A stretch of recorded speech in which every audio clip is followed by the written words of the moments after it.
और 3:30 बजे उठ करके गौशाला में गाय माताओं के लिए नल चला चला करके पानी की होदी भरता था, क्योंकि 6 बजे जब गाय माता आश्रम से निकलती थी तो उनको पानी पिला के निकाला जाता था। वो होदी भरनी पड़ती थी। अब नल इतना वजनदार था, उसको चलाने के लिए पानी निकालने चलाता था, मैं खुद लटक जाता था।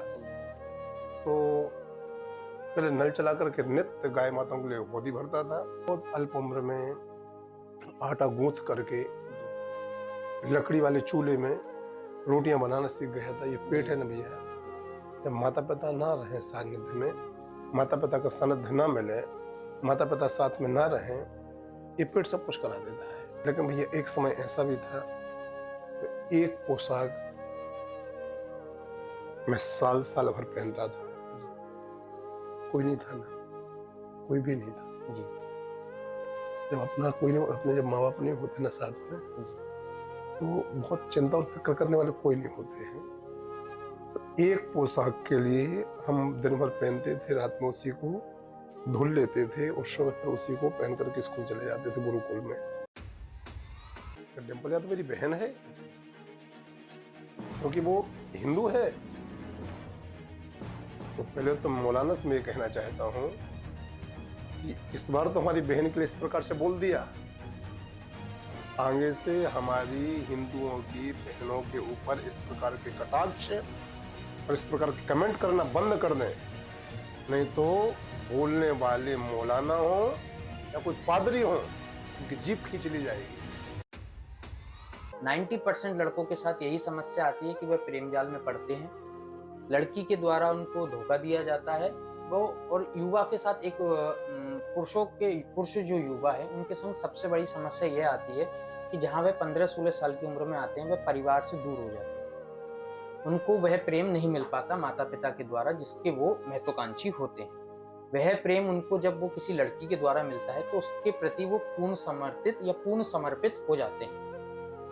तो वह अपना जो पैसा माता पिता के द्वारा मिलता है वह भी उसको दे देते हैं, या जो इनकम होती है वह भी उसको, घूमना फिरना 24 घंटे उनकी दुनिया वही बन जाती है। लेकिन वह लड़की जब वो धोखा दे देती है, चीट कर देती है, तो वह लड़के डिप्रेशन में आ जाते हैं। ऐसे माता पिताओं के लिए आप क्या कहना चाहेंगे जो ऐसे रास्ते पे अपने बच्चे का समर्थन करते हैं कि 5 बॉयफ्रेंड, 6 गर्लफ्रेंड, या फिर अश्लीलता या फिर शारीरिक संबंध भी बना रहे हैं वो, तो भी इसमें उनके माता पिता का पूर्ण समर्थन है। तो आप ऐसे माता पिताओं के लिए क्या कहना चाहेंगे? मैं बहुत दुखी हूँ उस केस से, मैं बहुत आहत हूँ।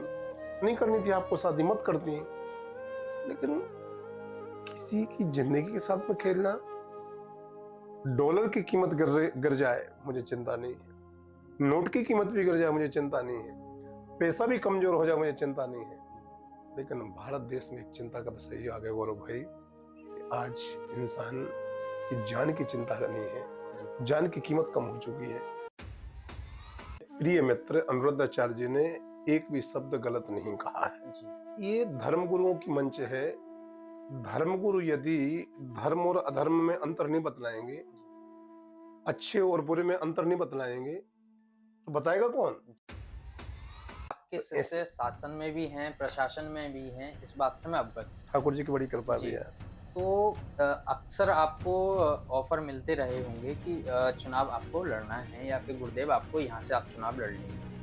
तो क्या आपका यह उद्देश्य है कि आप सांसद ना बन के आपके शिष्य हो जाएं, पूरे क्षेत्र में सांसद, डायरेक्ट मुख्यमंत्री बनने का एक पद की भी बात होती है ना कि आपके मन में सांसद मुख्यमंत्री, तो सांसद बन जाऊंगा तो घाटा है मेरे लिए, विधायक बन जाऊंगा तो और ज्यादा घाटा है मेरे लिए। लेकिन आपने बात बड़े घुमा फिरा के पूछी है। भगवान ने दी मेरे भाग्य में मुख्यमंत्री पद लिखा होगा तो हो सकता है मैं कोई बन जाऊं। झांगुर बाबा के लिए कोई बोला, किसी ने उसके पुतले जलाए? तो जो लोग अनुरुद्धाचार्य के पुतले जला रहे हैं ना, मेरे उनसे हाथ जोड़ के निवेदन है कि वो जाकर के कौन सा बाबा है, झांगुर बाबा, इनके पुतले जला में। यदि भारत देश में सनातन बोर्ड नहीं होगा, सनातनियों के देश में सनातन बोर्ड नहीं होगा, तो पाकिस्तान में होगा, तो बांग्लादेश में होगा। हाँ, लेकिन बहुत सारे चैनल ऐसे हैं जो बिल्कुल बिके हुए हैं, जो सिर्फ ये देख रहा है कि सनातन का धर्मगुरु गलती कहाँ कर रहा है, वैसे उसकी गलती को तत्काल लेकर के प्रचारित करें। हम सबको समझने की आवश्यकता है। ये मेरे धर्म में लड़ाया गया, जाति जाति में लड़ाया गया, धीरे धीरे घर घर में लड़ा करके आपको समाप्त करा दिया जाएगा। इस भारत को बचाना है तो हिंदुओं को एक रहना होगा, ये मेरी प्रार्थना है। ये स्वामी प्रसाद मौर्य जैसे नेता ये आपस में लड़ा करके हम हिंदुओं को कमजोर कर रहे हैं, क्योंकि खुद हिंदू धर्म को छोड़ चुके हैं।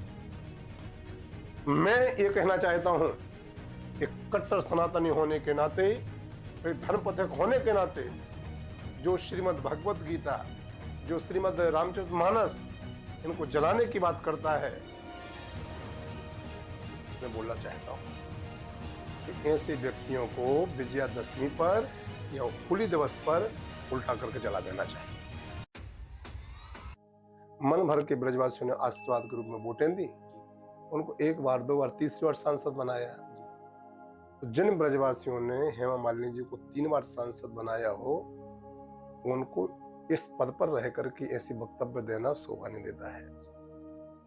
रही बात कॉरिडोर की, तो हम लोग वृंदावन में रहते हैं, भगवान माँ के हरि से प्रेम करते हैं।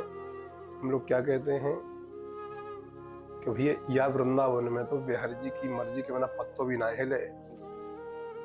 तो कॉरिडोर बनना होगा तो बिहारी जी बनवा देंगे, और कॉरिडोर यदि नहीं बनना होगा, बिहारी जी नहीं चाह रहे होंगे, तो दुनिया की कोई ताकत लग जाए नहीं बनवा पाएगी। नमस्कार, जय श्री राधे। मैं गौरव मिश्रा आप सभी का पुनः स्वागत करता हूं आपके अपने YouTube चैनल ब्रॉडकास्ट विद गौरव पर। आज श्री धाम वृंदावन की उन महान विभूति के पास हम आए हैं, जिन्होंने अपनी अल्प आयु में लगभग 550 श्रीमद् भागवत कथा, श्री राम कथा के द्वारा धर्म का प्रचार प्रसार देश के प्रत्येक राज्य एवं विदेशों में भी किया है। महाराज श्री ने मात्र 5 वर्ष की अल्प आयु में अपना गृह त्याग कर आश्रम, जो कि नर्मदा तट के किनारे है, प्रारंभिक शिक्षा प्रारंभ की, तथा महाराज श्री ने श्रीनाथ धाम वृंदावन से पुराणों की शिक्षा प्राप्त की, और आज देश के प्रत्येक राज्य में धर्म ध्वजा लहरा रहे हैं। ऐसे परम पूज्य गुरुदेव श्री धर्मपथिक श्री शैलेंद्र कृष्ण शास्त्री जी महाराज का हम हमारे चैनल पर हार्दिक स्वागत करते हैं। गुरुदेव, आपका बहुत बहुत स्वागत है। बहुत धन्यवाद गुरुदेव, आपके बारे में हमने ये श्रवण करा है कि आपने मात्र 5 वर्ष की आयु में अपना घर त्याग कर दिया। तो ये कितना कठिन रहा होगा। 5 वर्ष के बालक को तो इतना बोध नहीं होता कि नहाना कैसे है, भोजन कैसे करते हैं। तो आपके लिए आश्रम जीवन कितना कठिन रहा था? सबसे पहले तो मैं विश्व गौरव ब्रॉडकास्ट चैनल के समस्त श्रोताओं के लिए राधे राधे कहना चाहूँगा। आपने जो बात पूछी भी है, निश्चित है मैं अबोध बालक था। जब घर तो मैंने नहीं छोड़ा, छूट गया। कुछ मेरे भाग्य में होगा, कुछ मेरा प्रारब्ध में ऐसा लिखा होगा, या मेरे आराध्य भगवान बांके बिहारी जी की कुछ ऐसी मर्जी होगी। त्याग मेरे पूज्य माता पिता का है, क्योंकि उस समय अल्पज्ञ था, मैं अबोध था, तो मुझे तो ये भी नहीं पता था कि अपना कौन है, पराया कौन है, सुख कहाँ प्राप्त होता है, दुख कहाँ प्राप्त होता है। लेकिन ये सब चीजें मेरे माता पिता को पता थी कि हमारी गोदी से, हमारी छत्र छाया से, हमारी देहरी से हमारा बालक जा रहा है। दुख माता पिता को हुआ। बात ऐसी है, मैं बताना चाहूंगा आपके चैनल के माध्यम से। भैया बहुत अल्प उम्र का था, 4.5, 5, 6, मुझे तो ज्यादा पता नहीं है। मेरे पूज्य गुरुदेव भगवान ब्रह्मलीन स्वामी श्री मौनी जी महाराज, नर्मदा तट, बरमान घाट, मेरे पूज्य पिताजी, मेरे पूज्य माताजी और मेरा पूरा परिवार स्वामी जी से जुड़ा है जी। आज भी जुड़ा है। स्वामी जी शरीर से नहीं है, लेकिन उनकी आत्मा से और उनके आचरणों से, उनकी शिक्षा संस्कारों से आज भी जुड़े हैं। तो जब मेरी उम्र बहुत छोटी थी, मेरे दरवाजे पर स्वामी जी आए जी, और आकर के उन्होंने मेरे पिताजी से संकल्प करा करके मेरा दान लिया जी। और मेरे माता पिता तो स्तब्ध रह गए, क्योंकि हर वस्तु का दान किया जा सकता है, लेकिन माता पिता अपने संतान का दान नहीं कर सकते। लेकिन गौरव भैया, मेरे पूज्य पिताजी स्वामी जी के लिए इतना मानते थे, मानते हैं, मानते रहेंगे कि उन्होंने मुझे स्वामी जी को दान कर दिया। मैं 5 वर्ष की उम्र से बर्मान आश्रम में स्वामी जी के चरणों में पला हूँ और वहीं पर मेरी शिक्षा दीक्षा हुई है। निश्चित है कि जिस बालक को बचपन में माँ की गोदी ना मिली हो, जी माँ का लाड़ प्यार दुलार पूरी तरीके से ना मिल पाया हो, उसको आगे बढ़ने में, संस्कार प्राप्त करने में दिक्कत तो होती है। लेकिन मेरे लिए माँ, महात्मा और परमात्मा, जी ये तीनों चीजें स्वामी जी के रूप में मुझे प्राप्त हुई हैं। इसलिए मैं कृतज्ञ हूँ पूज्य स्वामी जी का। पिता की गोदी छोटी है, लेकिन स्वामी जी रूपी परम पिता की गोदी मुझे प्राप्त हुई है। ये मेरा सौभाग्य है। एक ध्रुव की तरह मान सकते हैं हम। निश्चित पिता है। की गोदी छूटी तो परमात्मा की गोदी आपको प्राप्त निश्चित हुई। निश्चित भी है। महाराज जी, जैसे आप आश्रम में रहे तो आश्रम की जो दैनिक क्रियाएं होती थी, क्योंकि आश्रम के बारे में हमने या गुरुकुलों के बारे में सुना है कि जीवन बहुत कठिन होता है, तो आपकी आयु मात्र 5 वर्ष की, तो आप उन क्रियाओं को यदि आपको याद ज्ञात हो तो कैसे आप उनको कर पाते थे, या कैसे मुझे मुझे बहुत बहुत आश्चर्यचकित होता हूँ मैं इनको सुनकर मुझे कि 5 वर्ष की आयु में कैसे एक बालक गुरुकुल जीवन को जी पाता है। मुझे बहुत अच्छे से याद है। अब तो संसार में, चाहे आश्रम में देख लीजिएगा या घरों में देख लीजिएगा, संसाधन बहुत प्राप्त हो चुके हैं। जी जी मुझे बहुत अच्छे से याद है कि हमारे आश्रम में ना तो कोई ट्यूबवेल था, जी वो नल चलते थे ना अपने जी हैंडपंप। जी जी हैंडपंप से मैं रात्रि में 3:30 बजे उठ जाता था जी और 3:30 बजे उठ करके गौशाला में गाय माताओं के लिए नल चला चला करके पानी की होदी भरता था, क्योंकि 6 बजे जब गाय माता आश्रम से निकलती थी तो उनको पानी पिला के निकाला जाता था। वो होदी भरनी पड़ती थी। अब नल इतना वजनदार था, जी उसको चलाने के लिए, पानी निकालने चलाता था, मैं खुद लटक जाता था। जी तो पहले नल चला करके नित्य गाय माताओं के लिए होदी भरता था। उसके बाद में मैं बहुत अल्प उम्र में आटा गूंथ करके जी लकड़ी वाले चूल्हे में रोटियां बनाना सीख गया था। ये पेट जी है ना भैया, जी जब माता पिता ना रहे सानिध्य में, माता पिता का सानिध्य ना मिले, माता पिता साथ में ना रहें, ये पेट सब कुछ करा देता है। महाराज जी, जैसे आप दूसरे बालकों को आश्रम के आसपास रहते होंगे जो परिवार के साथ, उनके माता पिता उनको बड़े लाड़ प्यार से ले जाते होंगे, तो आपको उस समय वो देख करके कुछ अपने मन में क्रोध उत्पन्न या ईर्ष्या नहीं होती थी कि मेरे माता पिता ने मेरा त्याग कर दिया या कुछ? नहीं, देखो, मैं फिर से कहना चाहूंगा, मेरे जी माता पिता ने त्याग तो नहीं किया है। जी मेरे माता पिता आज भी मुझे प्राणों से ज्यादा प्यार करते हैं। जी मेरे पिताजी स्वामी जी को इतना मानते कि जी स्वामी जी के आग्रह को वो दुराग्रह में नहीं बदल पाए। जी मतलब स्वामी जी के लिए भगवान मानते हैं। आज भी मेरी घर की परंपरा है कि मेरे पूज्य पिताजी स्वामी जी को पहले नंबर पर, जी भगवान को दूसरे नंबर पर। जी जी तो गुरु भक्ति बस पहले। गुरु भक्ति पहली, ईश्वर भक्ति, क्योंकि गुरु गोविंद दोनों खड़े, काके लागू पहंग, बलिहारी व गुरु का आपकी जो गोविंद बताए, गुरु ही भगवान से मिलाता है। तो मेरे पूज्य स्वामी जी के ऊपर, स्वामी जी की कृपा मेरे पिताजी के ऊपर इतनी ज्यादा रही कि उनकी बात को नहीं टाल पाए। उनके ऋण इतने हैं मेरे, हमारे घर के ऊपर, उनकी कृपा और उनके उपकार इतने ज्यादा मेरे घर के ऊपर, स्वामी जी, उनके पिताजी उनकी बात को नहीं टाल पाए और मुझे दे दिया। महाराज जी, उस समय शायद में आपकी कथा चल रही थी ग्वालियर में, जब परम पूज्य गुरुदेव का स्वर्गवास हुआ था, बैकुंठवास हुआ था, तब हमने आपकी जो स्थिति थी वह हमने यूट्यूब के माध्यम से बहुत से लोगों ने देखी, वह हमने भी देखी। आपकी जो स्थिति थी वो उस समय वो संभालने लायक नहीं थी। तो आपका अपने गुरु के प्रति इतना अधिक प्रेम कैसे उत्पन्न हो पाया जब आप 5 वर्ष की आयु में वे आपसे काम भी कराते थे? आप बता रहे हैं 5 वर्ष की आयु में आप पानी भर रहे हैं, या उसके बाद भी अपने गुरु से इतना प्रेम करना आज के समय में ये देखने को बहुत कम मिल पाता है। लेकिन ये कैसे हो पाता है कि गुरु से इतना प्रेम हो जाए? और भैया, आज यदि शैलेंद्र जी शैलेंद्र कृष्ण है, तो गुरुदेव की कृपा है, पूज्य स्वामी जी की कृपा है। निश्चित है, आप शायद सानिध्य में थे ग्वालियर में। जी 9 अप्रैल 2021 शुक्रवार का दिन, शिव चतुर्दशी, जिस दिन मेरे पूज्य स्वामी जी का महाप्रयाण हुआ इस दुनिया से। और ये खबर जैसे ही मुझे आश्रम परिवार के द्वारा प्राप्त हुई, मुझे ऐसा लगा कुछ क्षणों के लिए जी, कि जैसे शरीर में से प्राण निकल जाते हैं तो शरीर समाप्त हो गया, शरीर की कोई हैसियत नहीं बची। तो क्षणिक देर के लिए तो मुझे लगा कि अब स्वामी जी को ना हम क्या करेंगे, जी, क्योंकि मेरे शरीर में खून जो है ना, जी, रक्त की एक बूंद भी स्वामी जी की कृपा है। तो जब स्वामी जी ने इस दुनिया को महाप्रयाण किया तो मुझे लगा कि अब मेरे पास कुछ नहीं बचा, लेकिन आज मेरा सौभाग्य है, स्वामी जी की कृपा से मेरे पास सब कुछ है। जी। और आज भी पल पल पर स्वामी जी की कृपा मेरे ऊपर बरस रही है, बहुत बरस रही है।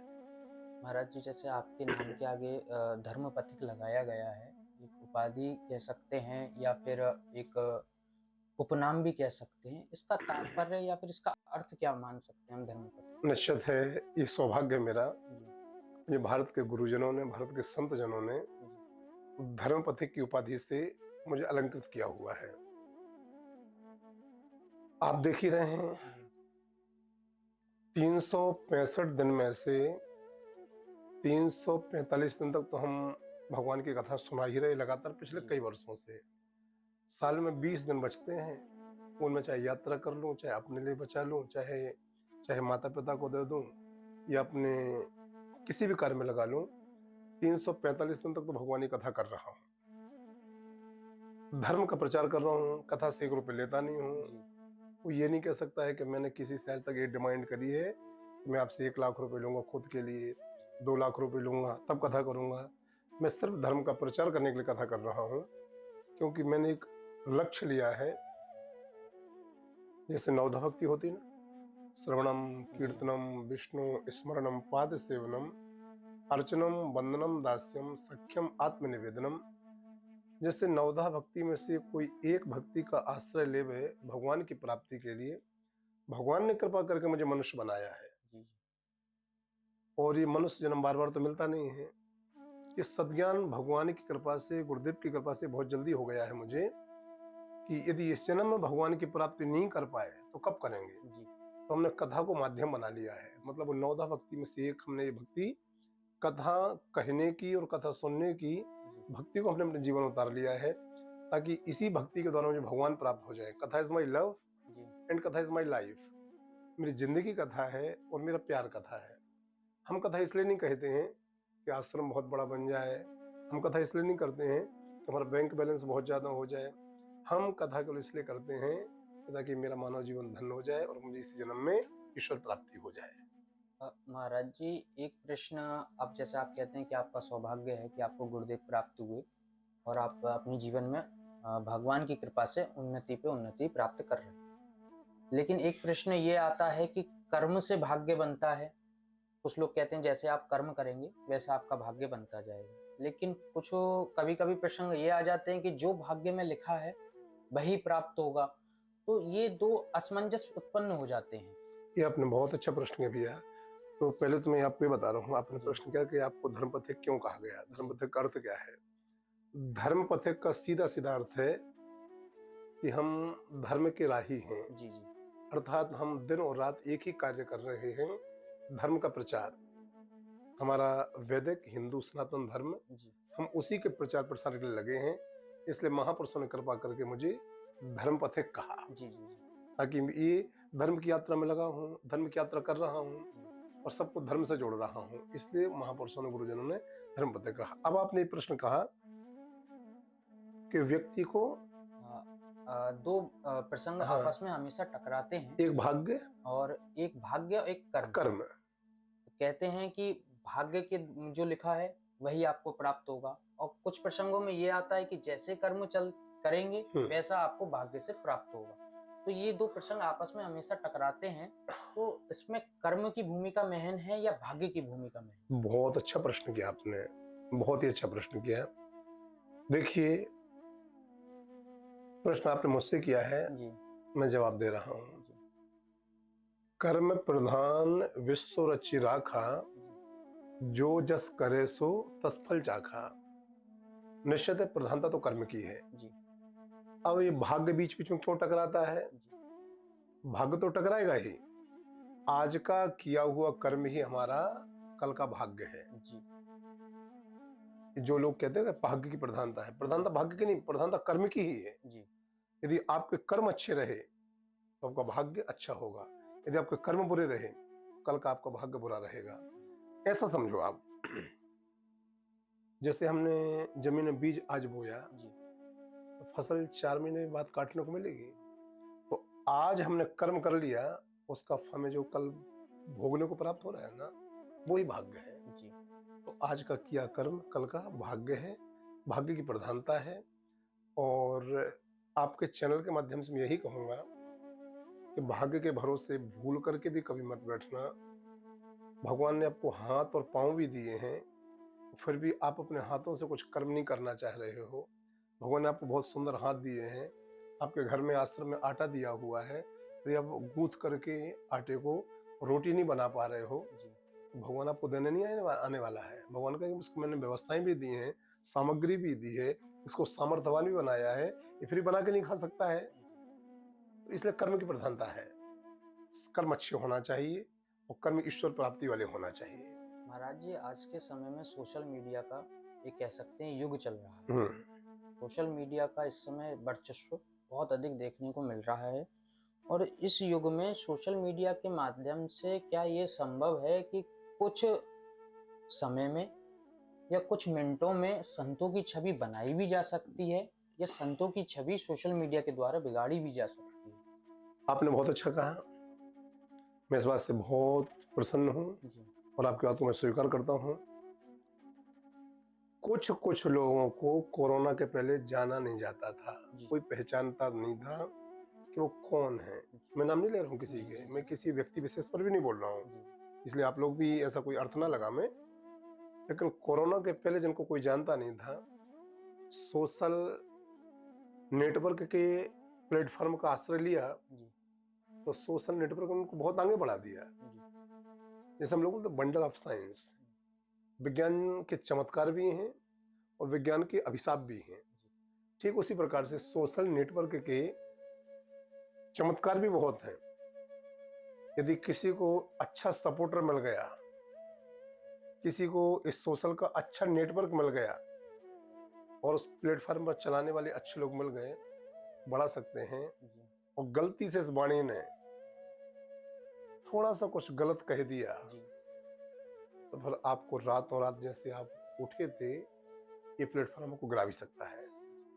लेकिन मैं सोशल नेटवर्क का बहुत सम्मान करता हूँ, क्योंकि पहले जो आपकी बातें, जी, कमरे की बातें केवल कमरे तक रह जाती थी, जी, इस सोशल नेटवर्क ने, इस प्लेटफॉर्म ने इन बातों को बहुत चर्चित कर दिया। जी, मतलब हम जो कथा पहले सुनाते थे, पंडाल में मान लो 2000 लोग होते थे तो 2000 ही सुनते थे। लेकिन आज यदि पंडाल में 5000 होंगे तो बाहर इस कथा को 50,000 लोग सुन रहे हैं। जी, इसलिए सोशल नेटवर्क का प्लेटफॉर्म धन्यवाद का पात्र है।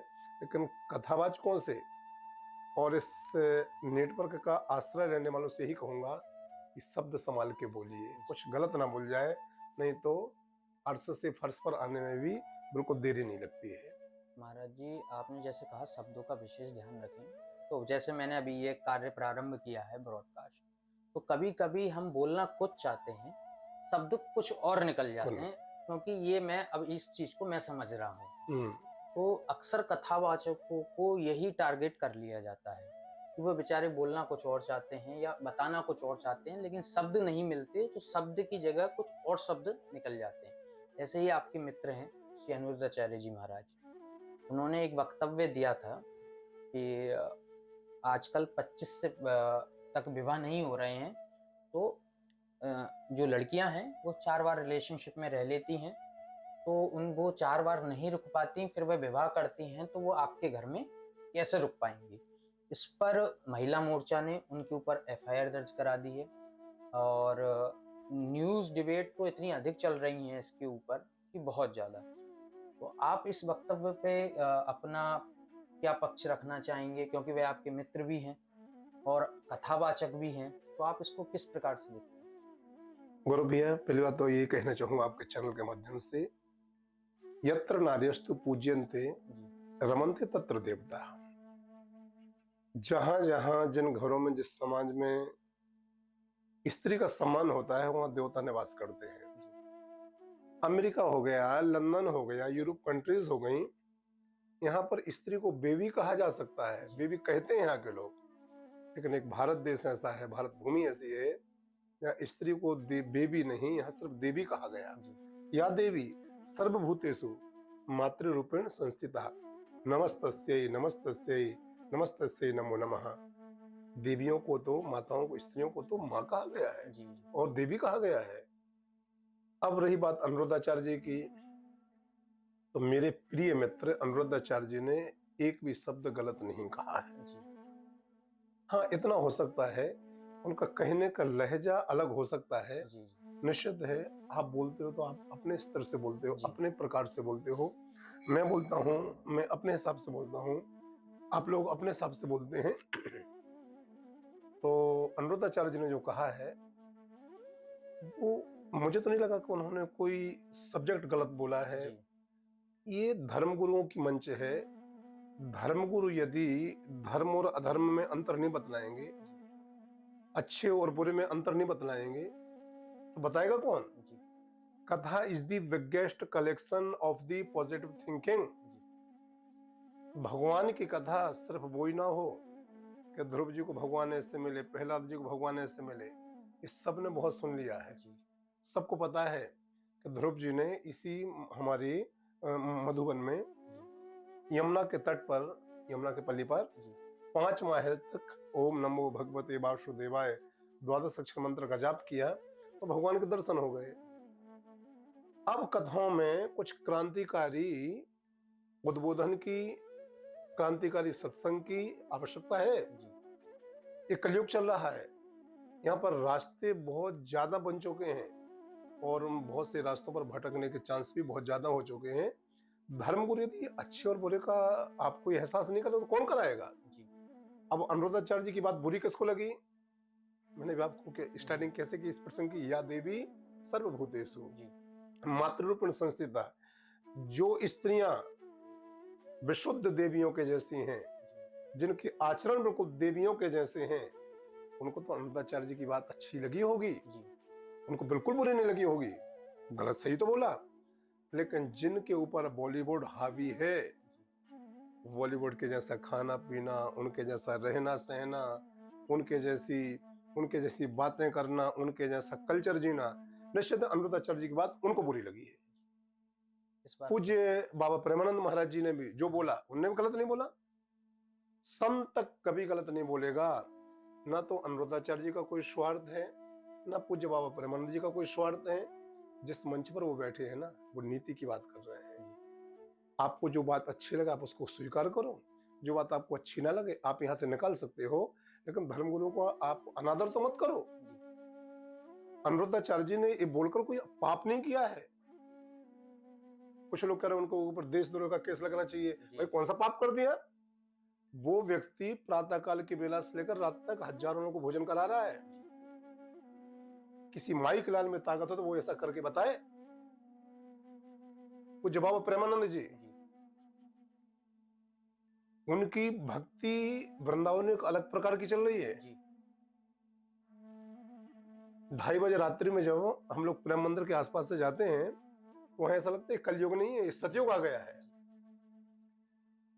तो हम लोग कहाँ जा रहे हैं, हम लोग कैसे जी रहे हैं?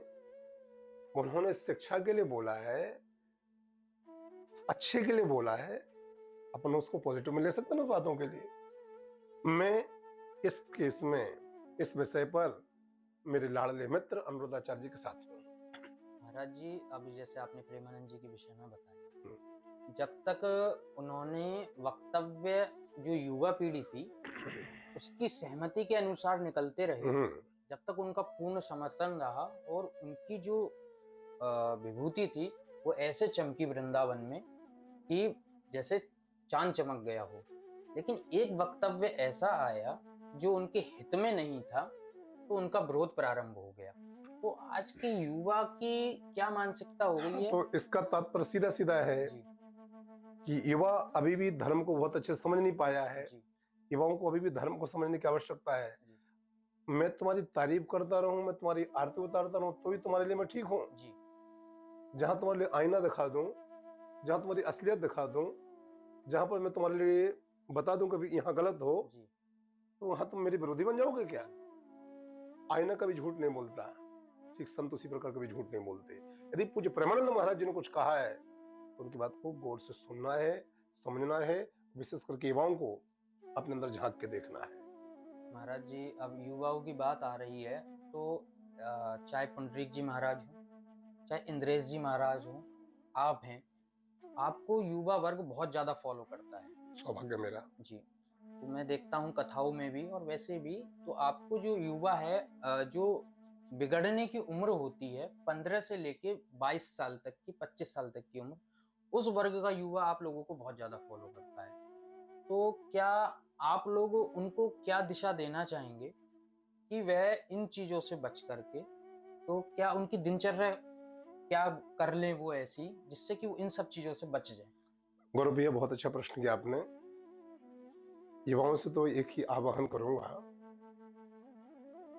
युवाओं को दिनचर्या तो बहुत सुधारना है। जी, युवाओं का कल्चर बहुत अलग होता जा रहा है। रात के 2-2 बजे तक, 3-3 बजे तक जागना है, 4 बजे बिस्तर में आना है, फिर रात में दोपहर के 11-11, 12-12 बजे तक सो करके उठना है। जी, ये कल्चर हमारे भारत का तो नहीं। मेरे जो युवा मुझे फॉलो करते हैं, मैंने देखा है उनकी दिनचर्याओं को, उनमें बहुत बदलाव आया है। निश्चित है, जैसे इंद्रेश जी, आचार्य पुंडरीक जी महाराज जी, इन महापुरुषों से भी जो युवा जुड़े होंगे, उनकी दिनचर्या में भी निश्चित रूप से बदलाव होगा। महापुरुषों से जुड़ करके, गुरुजनों से जुड़ करके यदि बहुत सारे आचरण हम उनके न उतार पाए, तो कम से कम प्रत्येक युवाओं के लिए, वो प्रत्येक सनातनी के लिए एक तो आचरण अपने जीवन में रखना चाहिए। युवाओं से इतना ही कहना चाहूंगा कि और कुछ करो या ना करो, जीवन में यदि भाग्य बदलना चाहते हो, जीवन में यदि बहुत ऊंचे स्तर पर जाना चाहते हो, तो एक निवेदन करना चाहूंगा। हो सकता है आपको ये बात अभी समझ में ना आवे, कुछ वर्षों बाद समझ में आवे। अपनी दिनचर्या को सुधारो, प्रातःकाल जल्दी उठना प्रारंभ करो। ये बताओ, आप जब 12 बजे सो करके उठोगे तो आपका आधा दिन तो निकल गया। जी, आप प्रगति करोगे कब? प्रगति प्राप्त करने का समय आपके पास है कब? जी, प्रातःकाल उठो जल्दी, तो देखो आपके पास बहुत समय रहेगा, आपके पास 12 घंटे रहेंगे। 12 बजे उठोगे, आपके पास 6 घंटे बचे। क्या कर पाओगे आप? उसमें भी 4 बजे, साढ़े 4 बजे ऑफिस बंद हो जाते हैं। जी, खत्म, आपको 2 ढाई घंटे बचा केवल। उसमें आप नहाओगे कि भोजन करोगे कि या फिर अपनी मंजिल प्राप्त करने के लिए परिश्रम करोगे? दिनचर्या सुधारो, अर्थात प्रातःकाल जल्दी उठो, बस बहुत समय रहेगा, बहुत सारे विकल्प रहेंगे आपके पास मंजिल प्राप्त करने की। गुरुदेव, अभी जैसे वक्तव्य बहुत सारे श्रवण करने को मिलते थे कि मर्यादित वस्त्र पहनने चाहिए हम्म, हमको। हम पुरुष हों चाहे स्त्री हों, आप दोनों के लिए कहते हैं कि मर्यादित वस्त्र पहने, जिससे कि जो समाज है विदेशी सभ्यता की तरफ कम भागे, अपनी हिंदू संस्कृति में अधिक रहे। लेकिन दिल्ली में एक अभी केस देखने को मिला है, एक्स ट्विटर पे, जो पूर्व ट्विटर है, एक्स पे वीडियो पोस्ट की गई है कि एक रेस्टोरेंट में पारंपरिक वस्त्र पहने हुए पति पत्नी को एंट्री नहीं दी गई, और जो छोटे छोटे शॉर्ट्स पहने हुए बालक बालिका थे उनको एंट्री आराम से दे दी गई। तो अब ये कैसे हो पाएगा कि हम पारंपरिक पोशाक को फॉलो करें जब हमको अच्छे रेस्टोरेंट में एंट्री ही नहीं मिल पाएगी? अब देखो, ये कितना बड़ा दुर्भाग्य है। ये किसका देश है? ये भगवान राम का देश है, जी, ये भगवान कृष्ण का देश है, ये गौतम बुद्ध भगवान महावीर का देश है। जी, गौतम बुद्ध भगवान महावीर के देश में, भगवान श्री राम भगवान श्री कृष्ण के देश में क्या हो रहा है? मतलब क्या ये सनातनी संस्कृति हमारी? जी, जो बहनें हमारी पारंपरिक भारतीय पोशाक पहने हैं, जी, उनको एंट्री नहीं मिली। और जो फूहड़पंथी दिखा रही है ना, उनको उस उत्सव में, उस आयोजन में जी, जाने के लिए एंट्री प्राप्त हुई। मैं घोर निंदा करता हूं और मैं ये कहना चाहता हूं, ऐसे आयोजन कोई भी करवावे, मैं आप स्वतंत्र भारत के स्वतंत्र नागरिक हो, आपकी स्वतंत्रता को छीनने का मेरे पास कोई अधिकार नहीं है।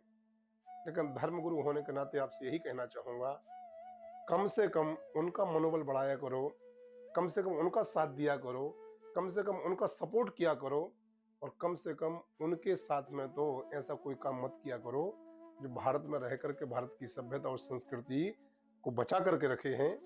उनका विरोध तो मत करो, कम से कम उनका सहारा बनो, उनका सहयोग करो और उनको आगे ला करके प्रचारित करो। ये विदेशी पहनावा, ये विदेशी कल्चर यदि आपको रखना तो आप विदेश जाओ ना।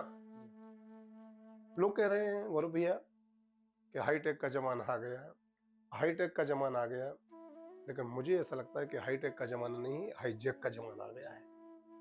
हम लोग ऊपरी तौर पर सुविधा संपन्न हो रहे हैं, हम ऊपरी तौर पर बहुत अच्छे से भोजन करना सीख गए हैं, हम लोग ऊपरी तौर पर बहुत अच्छा बोलना सीख गए हैं, लेकिन हम लोग अंदर से खोखले हो रहे हैं। या मैं यूं कह दूं कि जब से इस भारत देश में रेडीमेड का जमाना आया है, तब से फूहड़पंती और एक कामचोर ये बहुत बढ़ गए हैं। फूहड़पंती बहुत बहुमात्रा में हो चुकी है। भारत का नागरिक आक्रमण होता जा रहा है इस रेडीमेड के चक्कर में। पहले हमारी बहनें कितने अच्छे प्यारे प्यारे कपड़े पहनती थी, वस्त्र ऐसे धारण करती थी कि उनका शरीर बिल्कुल ऐसा लगता था कि बिल्कुल साक्षात देवी स्वरूपा है। तो आजकल की देवियां देखो, और मुझे बहनों को बुरा लग सकता है, लेकिन बुरा मत मानना आप लोग कि मैं आपके अच्छे के लिए बोल रहा हूँ। पहले वो बहन सलवार सूट पहनती थी, गले में दुपट्टा डालती थी। अब भाई लोग दुपट्टा डालते हैं, बहनों ने वो दुपट्टा हटा दिया है। अब इसमें आपको बुरा लग जाता है, इसमें मैं क्या करूं? आप देखो अपनी बड़ी बहनों को, आप देखो अपनी माताओं के लिए, आप देखो अपनी दादियों के लिए। ये बुरा मानने वाली चीज नहीं है, आपके अच्छे के लिए बोल रहे हैं। जो आपने कहा महाराज जी, इस बात से मैं आपको बिल्कुल जो हमारी बड़े बुजुर्ग दादी वगैरह हैं, जिनकी उम्र 90 से 95 वर्ष या 80-85 वर्ष 75 वर्ष है, उनके घर में यदि कोई बाहर पुरुष आ जाता है, चाहे वो दामाद हो, चाहे फूफा जी हो, चाहे कोई थोड़ा बड़ा लड़का हो, वह अपना आज भी अपना दुपट्टा इतना इतना कर लेती है। लेकिन जो आज मॉडर्न बहू आ रही हैं, वह लोअर टी शर्ट में आराम से घूमती रहती हैं और वह थोड़ा पर्दा करके बात करती हैं, जो हमारी बड़ी बुजुर्ग हैं। लेकिन वो जो आजकल की जो बहू आ रही हैं, वो लोअर टी शर्ट में घूम रही हैं और डायरेक्ट जाके और कैसे हो, ना पैर छूना ना कुछ। तो ये सभ्यता कहाँ पहुंचेगी ऐसे? इसमें तो हम ऐसा कहना चाहते हैं, जी आपने जो प्रश्न किया ये बहुत अच्छा प्रश्न, बहुत ही अच्छा प्रश्न है। अपने सास ससुर को बहू प्रणाम करे, जी ससुराल में साड़ी पहन करके रहे, इससे उसके सम्मान में और चार चांद लगेंगे। जी ठीक है ना? लेकिन जो लोअर टी शर्ट पर रह रही हैं, उनके शायद मन में भाव रहता होगा, जैसे हम ये घर छोड़ के आए हैं अपने माता पिता को, तो ये सास ससुर ने भी हमारे माता पिता हैं।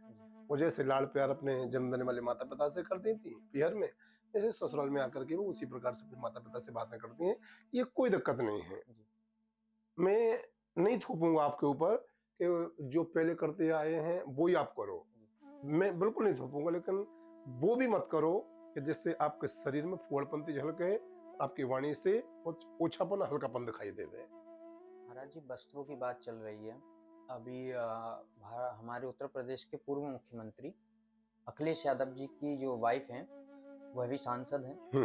वह अभी किसी मस्जिद में गई थी किसी कार्यक्रम में, तो उन्होंने सिर पे पल्लू, शायद सरक गया होगा, तो एक मौलाना जी का वक्तव्य आया कि नंगी बैठी थी मस्जिद के अंदर। इसके ऊपर भी, और यह ऑन रिकॉर्ड है, ये एक देश के बहुत ही प्रसिद्ध टीवी चैनल पे डिबेट में उन्होंने बोला है। तो इस पर अखिलेश यादव बिल्कुल चुप हैं। लेकिन यही जब भी कोई हिंदुओं की या सनातन की बात आती है, तो अखिलेश यादव आगे से आगे चलकर बोलते हैं। लेकिन ऐसे वक्तव्य पे, उनकी खुद की पत्नी के ऊपर ऐसा वक्तव्य कहा गया, तो वह चुप हैं। तो आप इसको किस तरीके से देखते हैं? अखिलेश यादव के लिए तो मैं बाद में बोलने वाला हूँ, पहले मैं उन मौलाना जी के लिए बोलने वाला हूँ। डिम्पल यादव जी एक विदुषी महिला है, भारत की महिला है, और हम हिंदुओं की बहन है। बेशक हम लोग जी राजनीतिक रूप से देखें तो विचारधारा अलग हो सकती है, जी सपा की विचारधारा अलग हो सकती है, बसपा की विचारधारा अलग हो सकती है, और कांग्रेस की विचारधारा अलग हो सकती है। तो डिम्पल यादव मेरी बहन है, जी क्योंकि वो हिंदू है। जी तो पहले तो मौलाना से मैं ये कहना चाहता हूँ कि इस बार तो हमारी बहन के लिए इस प्रकार से बोल दिया, आगे से हमारी हिंदुओं की बहनों के ऊपर इस प्रकार के कटाक्ष और इस प्रकार के कमेंट करना बंद कर दें, नहीं तो बोलने वाले मौलाना हो या कोई पादरी हो, उनकी जीभ खींच ली जाएगी। वो मेरी बहन है। अब रही बात अखिलेश यादव जी की, तो अखिलेश यादव जी को तो चुल्लू भर पानी में डूब के मर जाना चाहिए कि तुम्हारी पत्नी के लिए वो इस प्रकार से बोल के चला गया, और तुम सिर्फ और सिर्फ किसके चक्कर में? वोटों के चक्कर में। क्योंकि सपा को ज्यादा करके वोटिंग कौन करते हैं? मुस्लिम। तो उनको यदि ये लगा कि हम यदि थोड़ा सा विरोध में कुछ बोलेंगे तो हमारे वोट कट जाएंगे। मैं होली में जलाता हूं इस राजनीति के लिए, पहले संस्कार है, फिर राजनीति है। पद मिले या ना मिले, प्रतिष्ठा मिले या ना मिले, लेकिन ऐसी प्रतिष्ठा किस काम की? मैं एक बात हम गौरव भी हमेशा कहता हूं, चरित्र को दांव पर लगा करके यदि आपने कोई पद, कोई प्रतिष्ठा आपने हासिल कर ली है, बस मैं यही कहूंगा कि सौदा आपने बहुत महंगा कर लिया है। सौदा आपने बहुत महंगा कर लिया। हालांकि मौलवी जी को तो प्रसाद मिल चुका है, जी मौलवी जी को प्रसाद मिल गया है, लेकिन भारत, ये तो डिम्पल है, एक बहन है। ऐसी हमारी यहाँ पर करोड़ों बहन है भारत देश में, हम हिंदुओं की, हम सनातनियों की। किसी भी बहन के लिए यदि किसी ने कुछ अपशब्द बोला या कुछ गलत बोला, राजनीति के चक्कर में बोला, जी तो मैं सहन नहीं करूंगा। महाराज जी, अब जैसे एक झांगुर बाबा का केस हुआ था, वह क्या करते थे कि विदेशों से उनको फंडिंग प्राप्त होती थी, और क्या ये भी मौलवी था? जी ये मुसलमान थे, लेकिन इनको बाबा की उपाधि दे दी गई थी। किसने दी थी? ये उनको बाबा बाबा वहाँ के लोकल के लोग बोलते थे। तो वह झांगुर बाबा को विदेश से फंडिंग होती थी, और उनका ये कार्य रहता था मुसलमानों से कि आप ब्राह्मण की बेटी लेकर के आएंगे भगा करके तो 1 लाख रुपए, ओबीसी समाज की बेटी भगा करके लाएंगे तो आपको 75,000, अरे SC SC की लाएंगे तो आपको 25,000 रुपए दिया जाएगा।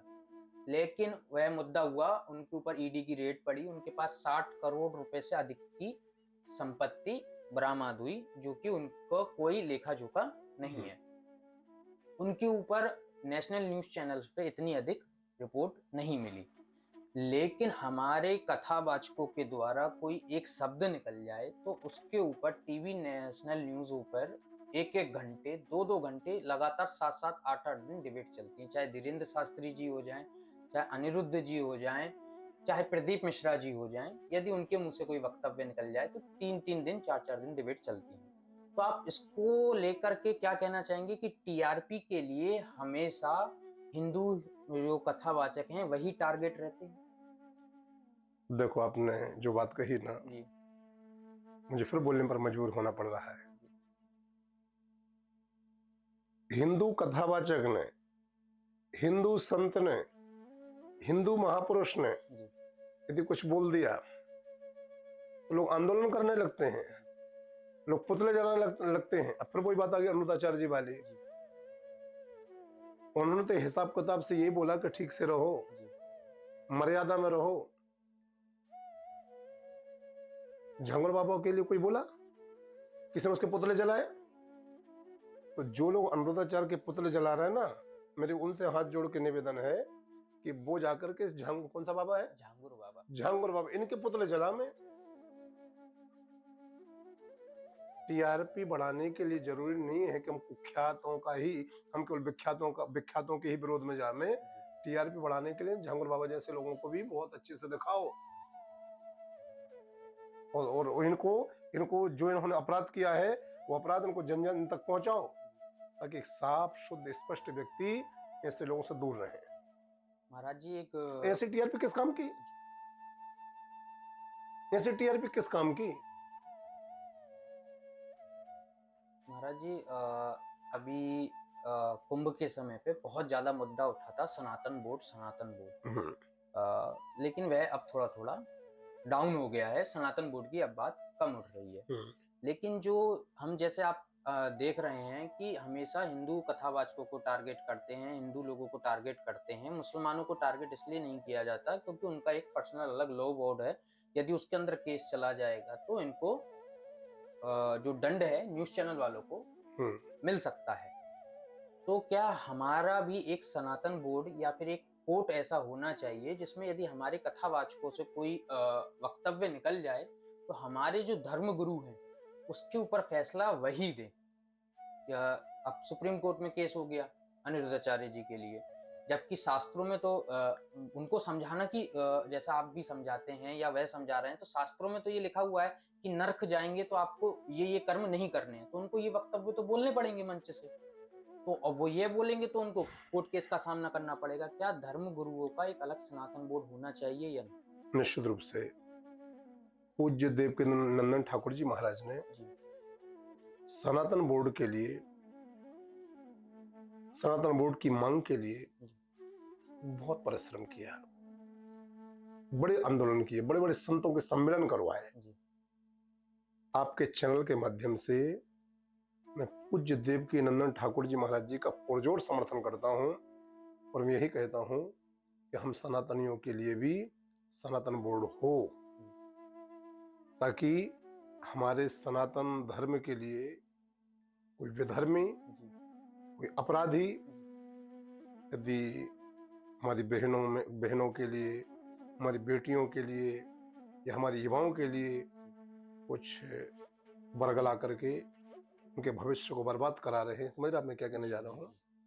तो हम कानून का सहारा तो ले में, लेकिन ऐसे अपराधियों के खिलाफ हमारा सनातन बोर्ड भी अपना अपना अधिकार रख करके उनको दंड दे सके। महाराज जी, यदि भारत देश में सनातन बोर्ड नहीं होगा, सनातनियों के देश में सनातन बोर्ड नहीं होगा, तो पाकिस्तान में होगा, तो बांग्लादेश में होगा। मैं मांग करता हूं सरकार से, पूज्य देवकी नंदन ठाकुर जी महाराज जी की प्रार्थना को सुना जाए और भारत देश में सनातन बोर्ड बने। और मैं आह्वान करना चाहूंगा भारत देश के समस्त कथावाचकों से और सभी सनातनियों से कि सनातन बोर्ड के लिए सब लोग आगे आवे और देवकी नंदन ठाकुर जी के मार्गदर्शन में सनातन बोर्ड बनवाएं। महाराज जी, जैसे चाहे अनिरुद्धाचार्य जी हैं, चाहे मलुक पीठ वाले महाराज जी हैं, आप हैं, गायों के लिए अक्सर बहुत कुछ करते हैं। गौ सेवा आपका मुख्य उद्देश्य अधिकतम रहता है, गौशालाओं में दान डलवाना या फिर, लेकिन जो लोग हैं उन तक ये बातें तो नहीं पहुंचती। न्यूज चैनल्स पे कभी ये नहीं दिखाया जाता कि आपके द्वारा, अनिरुद्धाचार्य जी के द्वारा अन्य क्षेत्र चलाए जा रहे हैं, या फिर सर्दियों में कंबल वितरण किए जा रहे हैं, या गौशाला चलाई जा रही है जिसमें गौ सेवा बहुत उच्चतम तरीके से की जा रही है, लेकिन उनको बस उनकी गलत चीजें ही दिखाई जाती हैं। तो ये कैसा न्यूज चैनल का कोई प्रोपेगेंडा है या क्या है? मैं सबका तो नहीं कहूंगा, लेकिन हाँ कुछ न्यूज चैनल बिके हुए हैं जिनकी फंडिंग बाहर से होती है, लेकिन सब एक जैसे नहीं होते हैं। बस कारण केवल ये है कि समुद्र में केवल एक मछली गंदी हो तो वो तालाब को गंदा कर देती है, तो ठीक उसी प्रकार से समस्या है। बाकी सब चैनल को नहीं कहूँगा, ये चैनल का ही तो प्लेटफार्म है जिससे कुछ कुछ लोग रातों रातों महापुरुष बन चुके हैं और वो बहुत अच्छे से उनकी फॉलोइंग हो चुकी है, जन जन उनको जान रहा है। इसमें न्यूज चैनल वालों का भी बहुत बड़ा योगदान है। हाँ, लेकिन बहुत सारे चैनल ऐसे हैं जो बिल्कुल बिके हुए हैं, जो सिर्फ ये देख रहा है कि सनातन का धर्म गुरु गलती कहाँ कर रहा है, वैसे उसकी गलती को तत्काल लेकर के प्रचारित करें। चैनल वालों से इतना ही निवेदन करूंगा, ये जो मीडिया है ना, ये चौथा स्तंभ है लोकतंत्र का, चौथा। और इस चौथे लोकतंत्र को यदि बुरा दिखाते हैं तो अच्छा भी दिखाओ। संत गुरुजन महापुरुष, देखो नदी अपना जल कभी नहीं पीती है, वृक्ष अपने फल कभी नहीं खाते हैं, उसी प्रकार साधु संत जो होते हैं ये भी अपने पास कुछ नहीं रखते हैं, ये भी सब अपना जो इकट्ठा करते हैं या जो भी साधना भजन पूजन किया है ये भी सब अर्पण कर देते हैं। तो संतों को बदनाम करने से कुछ नहीं मिलने जुलने वाला है। संतों की यदि हम सेवा करेंगे तो निश्चित कुछ ना कुछ मिलेगा। संत सताए तीन गए, रहो न जिनको वंश, ना मानो तो देख लो रावण कौरव कंस। संत कृपा भगवंत कृपा ये दोनों है महान, पर प्रभु ने यह कह दिया कि संत कृपा बलवान। भगवान की कृपा से भी संत कृपा बड़ी होती है। धर्माचार्यों को सनातनियों के लिए सिर्फ बदनाम ना करो। भारत देश है, सनातनियों का देश है, हिंदुओं का देश है, भगवान श्री राम भगवान श्री कृष्ण का देश है, भगवान श्री बुद्ध गौतम महावीर का ये देश है। हिंदू देखो, पूज्य मोहन भागवत जी ने कहा था इस देश का नाम हिंदुस्तान क्यों है? क्योंकि यहाँ पर हिंदू निवास करते हैं। हिंदू है इसलिए देश का नाम हिंदुस्तान है, और हिंदुस्तान है तभी तो यहाँ पर हिंदू है। पाकिस्तान का हिंदू पाकिस्तान से निकाला जाएगा तो भारत आ जाएगा, क्योंकि उसको आशा है कि हमारा देश तो भारत है, हमारे भाई बंधु तो भारत में हैं, हमारे पूर्वज तो भारत में हैं। बांग्लादेश का हिंदू बांग्लादेश से निकाला जाएगा, शरण कौन देगा? भारत। वो यही देखेंगे। यदि भारत से जब हिंदू निकाला जाएगा तो कहां जाएगा? कौन रखेगा? ये देश हम हिंदुओं का है। बस प्रत्येक हिंदू से करबद्ध निवेदन ये है, हम सबको जाति पाति से जो बढ़ चुके हैं इससे बाहर निकलना है। सबको एक रहना है, एक बन के चलना है। मैं ये नहीं करूं कि जाति पाति की विदाई कर दो, ना ना, जाति पाति हम जिस जाति में हैं हमें उसी में प्राउड फील करना चाहिए। बस याद ये रखना है कि हम भगवान राम के हैं, हम भगवान श्री कृष्ण के हैं, हम भगवान शिव के हैं, हम भगवती परमा दुर्गा के हैं, हम भगवान सनातनी सूर्य नारायण के हैं। कोई छोटा नहीं है, कोई बड़ा नहीं है, सबको उत्तरदायित्व तो अलग अलग है।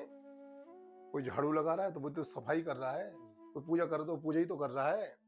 इसमें कर्म कोई छोटा बड़ा नहीं होता है, सबको कर्म दिए गए हैं। हमारी नजर में कोई भी ये छोटा नहीं है, कोई बड़ा नहीं है, और कोई मेरी नजर में अछूता नहीं है। सब भगवान के हैं। हरि को भजे सो हरि का होई, जाति पाति को पूछे नहीं कोई। वर्ण व्यवस्था मिटना नहीं चाहिए, लेकिन जातिवादी का यहाँ पर कुछ नहीं है। जातिवादी का कोई भेदभाव नहीं है, कोई छोटा नहीं है, कोई बड़ा नहीं है। हम हिंदुओं को सजग होने का समय आ गया है, हम हिंदुओं को एक होने का समय अब आ चुका है। देखो, हम हिंदू एक नहीं हो पाए, इसी पहले जाति पाति बढ़ते गए, कितने देश बन गए, कितने पंथ बन गए, कितने मजहब बन गए, कितनी संप्रदाय बन गई। अब यदि इसी जाति पाति में और बटे रहे ना तो छोटा सा भारत और छोटा हो जाएगा, विधर्मी लोग आक्रमण कर देंगे। इसलिए अब हम सबको समझने की आवश्यकता है, ये पहले धर्म में लड़ाया गया, जाति जाति में लड़ाया गया, धीरे धीरे घर घर में लड़ा करके आपको समाप्त करा दिया जाएगा। इस भारत को बचाना है तो हिंदुओं को एक रहना होगा, ये मेरी प्रार्थना है। गुरुदेव, अभी एक पहले बहुत समय पहले वक्तव्य स्वामी प्रसाद मौर्य जी हैं, हाँ। भारतीय राजनीति का एक अच्छा चेहरा है। उनका एक वक्तव्य रामायण को लेकर के बहुत वक्तव्य वायरल हुआ था, तो उसमें सनातनी उनसे नाराज थे। तो एक ब्राह्मण बालक जो अभी युवा है, एक यदुवंशी बालक, इस चीज से बहुत नाराज थे। तो वह अभी कहीं रैली में गए तो उनकी ऊपर हाथ छोड़ दिया गया, उनको माला पहनाते हुए उनके ऊपर हाथ छोड़ दिया गया। तो उन विद्यार्थियों को तुरंत अरेस्ट कर लिया गया है, दोनों को। लेकिन उनकी भी पिटाई जो कार्यकर्ता थे वहां पे उन्होंने बहुत बुरी तरह से की है, उनके मुंह से खून निकलता हुआ, और वो वीडियो वायरल है। जब स्वामी प्रसाद मौर्य जी ने गलत वक्तव्य दिया था तब पुलिस ने संज्ञान नहीं लिया, उनको अरेस्ट नहीं किया गया। लेकिन जैसे ही हाथ छोड़ा गया तुरंत उनको अरेस्ट कर लिया गया। तो जब हमारे धर्म के बारे में कोई गलत बोलेगा, उस पर प्रशासन संज्ञान नहीं लेगा, हम लोग उसके ऊपर खुद संज्ञान लेते हैं तो हमारे ऊपर केस कर दिए जाएंगे। तो धर्म को कैसे बचाया जाएगा और स्वामी प्रसाद मौर्य के इन सब क्रियाकलापों को आप कैसे देखो, कानून को तो हाथ में कभी किसी को नहीं लेना चाहिए, जी लेकिन स्वामी प्रसाद मौर्य जी की बुद्धि या तो खत्म हो चुकी है। जी जब देखो तब वो सनातन धर्म के विरोध में बोलते हैं, हमारे ग्रंथों के विरोध में बोलते हैं। स्वामी प्रसाद मौर्य जैसे एक बुद्धिमान नेता को शर्म आना चाहिए। स्वामी प्रसाद मौर्य जी पढ़े लिखे व्यक्ति हैं, जी वो अनपढ़ नहीं है। भारत देश की राजनीति के एक चर्चित नाम है। जी हम आपके धर्म की निंदा नहीं करते, मुझे पता है आप किस धर्म के हो। ये सनातन छोड़ चुके हैं, जी ये हिंदू धर्म को छोड़ चुके हैं। हाँ, यदि हिंदू धर्म को नहीं छोड़ा होता इन्होंने, भगवान राम की निंदा करते, भगवान कृष्ण की निंदा करते, ये रामायण की निंदा करते। स्वामी प्रसाद मौर्य जी, राष्ट्रकवि बिंदु जी महाराज जी ने रामायण जी के बारे में क्या कहा है, क्या आपने सुना नहीं? हमें निज धर्म पर चलना सिखाती रोज रामायण, सदा शुभ आचरण करना सिखाती रोज रामायण, जिन्हें संसार सागर से उतर कर पार जाना है, उन्हें सुख के किनारे पर लगाती रोज रामायण। तो शायद मुझे लगता है कि स्वामी प्रसाद मौर्य जी ने ये राष्ट्रकवि बिंदु जी की ये पंक्तियां नहीं सुनी होंगी। रामायण में ऐसा कुछ भी नहीं लिखा है जिसको हटाया जाए। रामायण में ऐसा कुछ भी नहीं लिखा है कि जिसमें हम और आप गलतियां निकालें। रामायण में सब कुछ भी नहीं लिखा है जिससे किसी का अपमान हो रहा हो। ठीक है ना? रामायण में किसी का अपमान नहीं किया गया है, रामायण में किसी को नीचा नहीं दिखाया गया है। ये स्वामी प्रसाद मौर्य जैसे नेता ये आपस में लड़ा करके हम हिंदुओं को कमजोर कर रहे हैं, क्योंकि ये खुद हिंदू धर्म को छोड़ चुके हैं। मैं ये कहना चाहता हूं, एक कट्टर सनातनी होने के नाते, एक धर्म पथिक होने के नाते, जो श्रीमद् भगवत गीता, जो श्रीमद् रामचरितमानस इनको जलाने की बात करता है, मैं बोलना चाहता हूं कि ऐसे व्यक्तियों को विजयादशमी पर या होली दिवस पर उल्टा करके जला देना चाहिए। ये मैं कह रहा हूं। रामायण में क्या है ऐसा जलाने लायक? रामायण कोई जला सकता? रामायण ब्रह्म है, रामायण पोथी और पुस्तक नहीं, रामायण साक्षात भगवान श्री राम है। और कोई हमारे भगवान के लिए ऐसा कहेगा? मैं सरकार को निवेदन करना चाहता हूं, जब कोई श्रीमद् रामचरितमानस के लिए, कोई श्रीमद् भगवत गीता के लिए यदि इस प्रकार के अपमानजनक शब्द कहता है तो सरकार को संज्ञान लेना चाहिए और ऐसे व्यक्ति को जेल के अंदर करना चाहिए। लेकिन सरकार करती क्या है? क्या नाम था उस बालक का? राहुल? यदुवंशी है और एक ब्राह्मण है, नाम का उन बच्चों को कितना मारा है, बहुत बुरी तरह से कितना मारा, शर्म आना चाहिए मन से। स्वामी प्रसाद मौर्य कोई भगवान है? नेता ही तो है, नेता का पेट से बन के आया वो। आपने और हमने जब वोटें दी तब जाके स्वामी प्रसाद मौर्य विधायक बना, सांसद बना और फिर मंत्री बना। बनाने वाले हम लोग हैं, अर्थात हम प्रजा है, हम जनता लोग हैं। आज स्वामी प्रसाद मौर्य सांसद, हम विधायक मंत्री हैं, उससे कल हम भी बन जाएंगे। उन जिसका मन आहत हुआ होगा, जिसका दिल दुखी हुआ होगा, उनके ऊपर क्या बीती होगी जब स्वामी प्रसाद मौर्य जी ने हम सनातनियों के ग्रंथ रामचरितमानस को जलाने की बात कही। वो हो सकता है रामचरितमानस का बहुत बड़ा उपासक हो, भगवान राम को बहुत बड़ा पूजने वाला हो, उसको ठेस पहुंची होगी। आपको ऐसे वक्तव्य भी नहीं देना चाहिए था, आपने दिया क्यों? सरकार से मैं निवेदन करना चाहता हूं, उन दोनों बच्चों के लिए जिन्होंने इतना ज्यादा मारा है, पीटा है, उनको तो कठोर दंड दिए जाएं और इनके लिए बाहर निकाला जाए सम्मान के सहित। उन्होंने कोई गलती नहीं की है। वो गलती करते क्यों? जब स्वामी प्रसाद मौर्य इस प्रकार का वक्तव्य देते नहीं, वैसे चालें से क्यों चलते? स्टार्टिंग किसने की? इस विवाद को बढ़ाने की स्टार्टिंग की स्वामी प्रसाद मौर्य जी ने। तो दोषी कौन है? स्वामी प्रसाद मौर्य दोषी है, वो बच्चे दोषी नहीं है। मैंने वो फोटो देखी, वो भी है फोटो, जब मेरे पास आई, उनका जब चेहरा देखा है ना, आंखों से आंसू निकल गए। गुरुदेव, अब एक इस समय अमेरिका भारत के ऊपर बहुत ज्यादा टैरिफ लगा रहा है। इसका मुख्य उद्देश्य माना जा रहा है कि पाकिस्तान में पेट्रोल या ईंधन प्राप्त हुआ है, तो तो वह ये चाहता है कि भारत और पाकिस्तान मिलकर उस पर काम करें, अन्यथा अमेरिका भारत के ऊपर 50% टैरिफ लगा रहा है। अभी विपक्ष इस पे बहुत हमलावर चल रहा है कि अब मोदी जी की वह राजनीति जो विदेश नीति थी वह कहाँ चली गई। अब वो 50% टैरिफ पर उनके मित्र डोनाल्ड ट्रंप जी क्यों उनकी बात को श्रवण नहीं कर रहे हैं। अब इसी वक्तव्य को लेकर ये भी कहा जा रहा है कि कुछ समय में रूस के जो राष्ट्रपति हैं पुतिन जी वह भारत का दौरा करेंगे और चीन से भी भारत की दोस्ती है वह और ज़्यादा बनती जा रही है। तो आप इस चीज़ को कैसे देखते हैं? ग्लोबल जो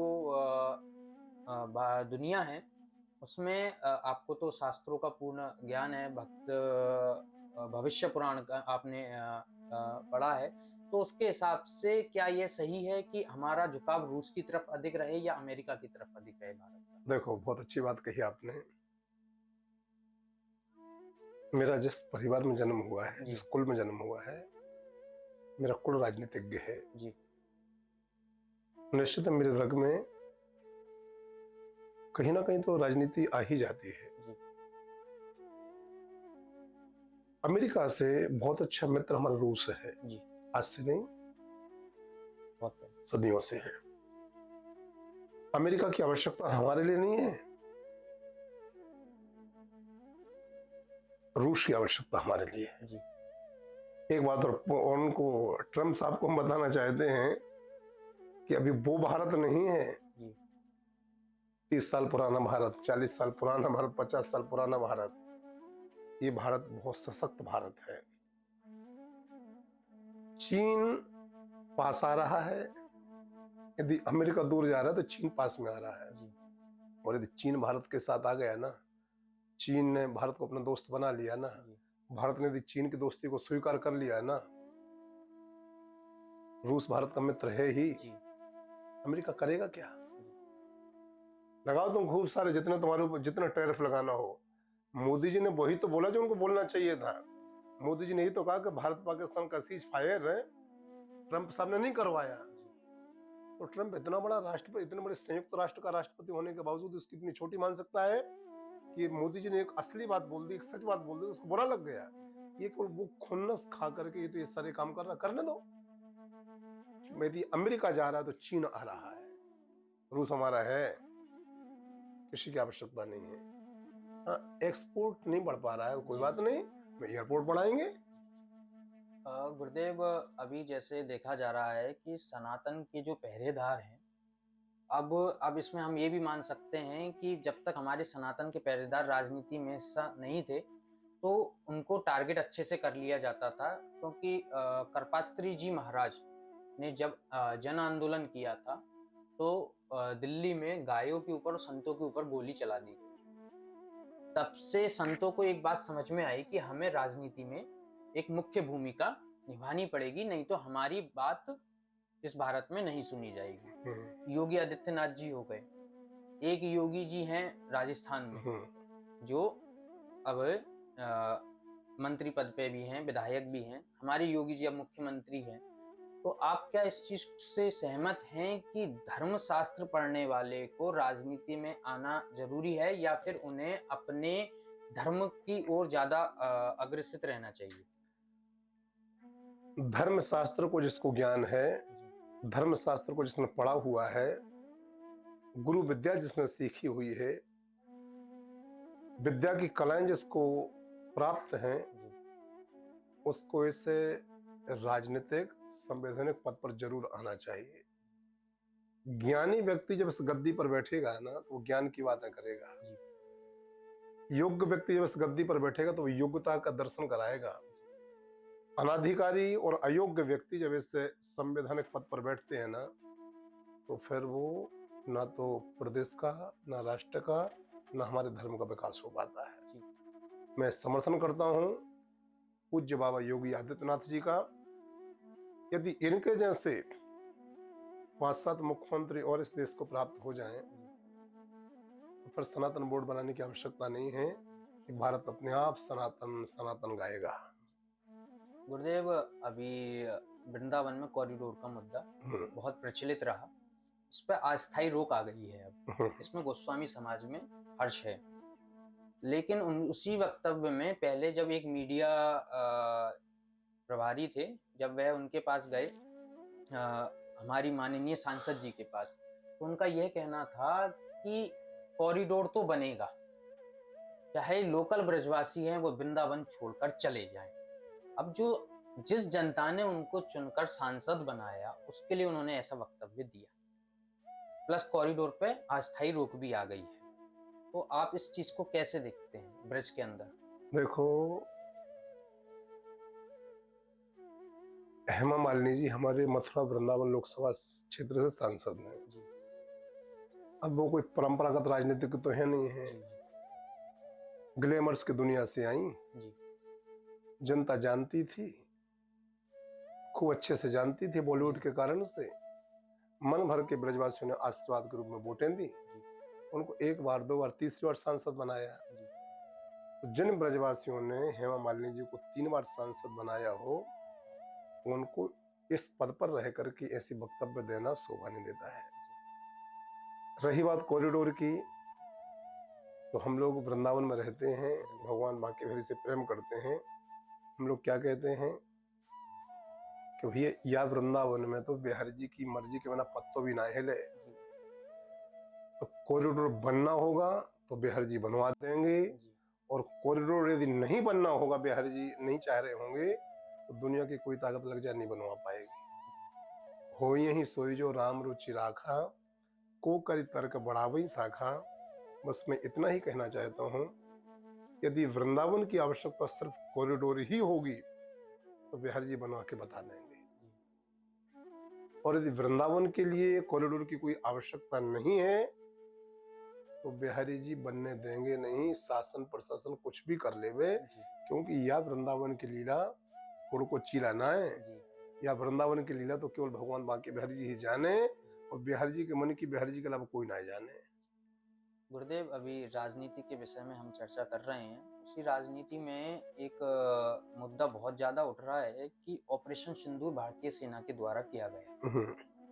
हमारे भारतीय सेना के द्वारा शौर्य की कथा गाथाएं बहुत हमें श्रवण करने को मिलती है, लेकिन आज तक कभी ऐसा नहीं हुआ कि भारतीय सेना ने कोई ऑपरेशन किया हो तो उसके बाद संसद में उसके ऊपर बहस हुई हो।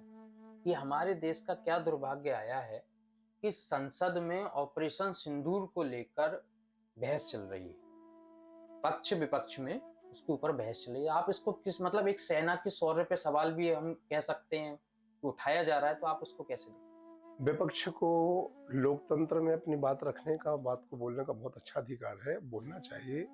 विपक्ष जनता की आवाज होती है, सरकार जनता की आवाज नहीं है।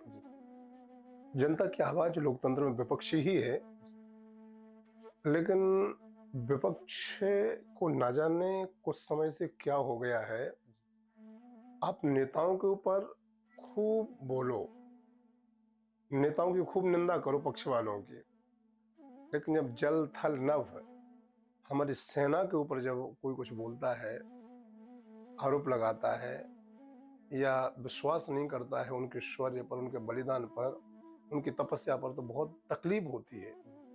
विपक्ष को नसीहत देता हूँ, धर्मगुरु होने के नाते शिक्षा देता हूँ कि ये सेना नहीं है, ये सिर्फ सैनिक नहीं है, बल्कि सैनिक और सेना एक संत हैं। इनकी क्षमता पर, इनकी मेहनत पर और इनकी तपस्या पर कभी संदेह मत करना, ठीक है ना। सरकार पर संदेह कर रहे हो आप, लेकिन आप सेना की परिश्रम पर संदेह मत कीजिएगा। ये सेना, ये सब संत हैं, ये दिन रात खड़े हुए हैं बॉर्डर पर देश की सुरक्षा के लिए। कोई अपना बलिदान भी दे जाते हैं, अपनी माँ, अपनी बहन, अपनी बेटियां, अपनी पत्नी, ये सब इंतजार करते रहते हैं, और बेटा पति शहीद हो जाता है। ऑपरेशन सिंदूर की लोकसभा में, राज्यसभा में विपक्ष मुद्दा उठा रहा है, ये बिल्कुल तथ्यहीन है, ये चर्चा का विषय नहीं है। हाँ, मैं सरकार का साधुवाद करना चाहूंगा कि ऑपरेशन सिंदूर के बाद में भारत सरकार ने लगभग जहां जहां पर भाजपा की सरकार है वो तिरंगा यात्रा निकलवा करके जी। उन सैनिकों का मनोबल बढ़ाया है, उनको जी। सम्मान दिया है। इससे भारत सरकार का मैं सम्मान करता हूँ, स्वागत करता हूँ। गुरुदेव, राजनीति की चर्चा में अभी बहुत ज़्यादा मुद्दा उठने को मिल रहा था, जिसको अभी कुछ समय व्यतीत हो गया। अखिलेश यादव जी, जो हमारे पूर्व मुख्यमंत्री थे, और अनिरुद्ध आचार्य जी के बीच में एक वक्तव्य बड़ा ट्रोल हो गया था। उन्होंने पूछा था भगवान श्री कृष्ण का पहला नाम हम्म, क्या है? उसी वक्तव्य पे हमारे युवा कथावाचक इंद्रेश जी, पुंडरीक जी और सभी ने अपने वक्तव्य दिए। लेकिन जो वक्तव्य निकले हैं, तो क्या एक कथावाचक का टेस्ट लिया जा रहा था ये? क्या मतलब एक धर्मगुरु का ऐसे रोड पर टेस्ट लेने की कोशिश की जा रही थी? ये था क्या? हमारे ये समझ में नहीं आ रहा है। हो सकता है वो जी। शायद उनका टेस्ट ही ले रहे हो, जी। लेकिन अखिलेश जी कौन होते हैं अनिरुद्धाचार्य जी से पूछने वाले कि भगवान का पहला नाम क्या था? जी। क्या आप अनिरुद्धाचार्य जी के गुरु हो? जी। क्या आप अनिरुद्धाचार्य जी को पढ़ाते हो? आप कौन होते हो?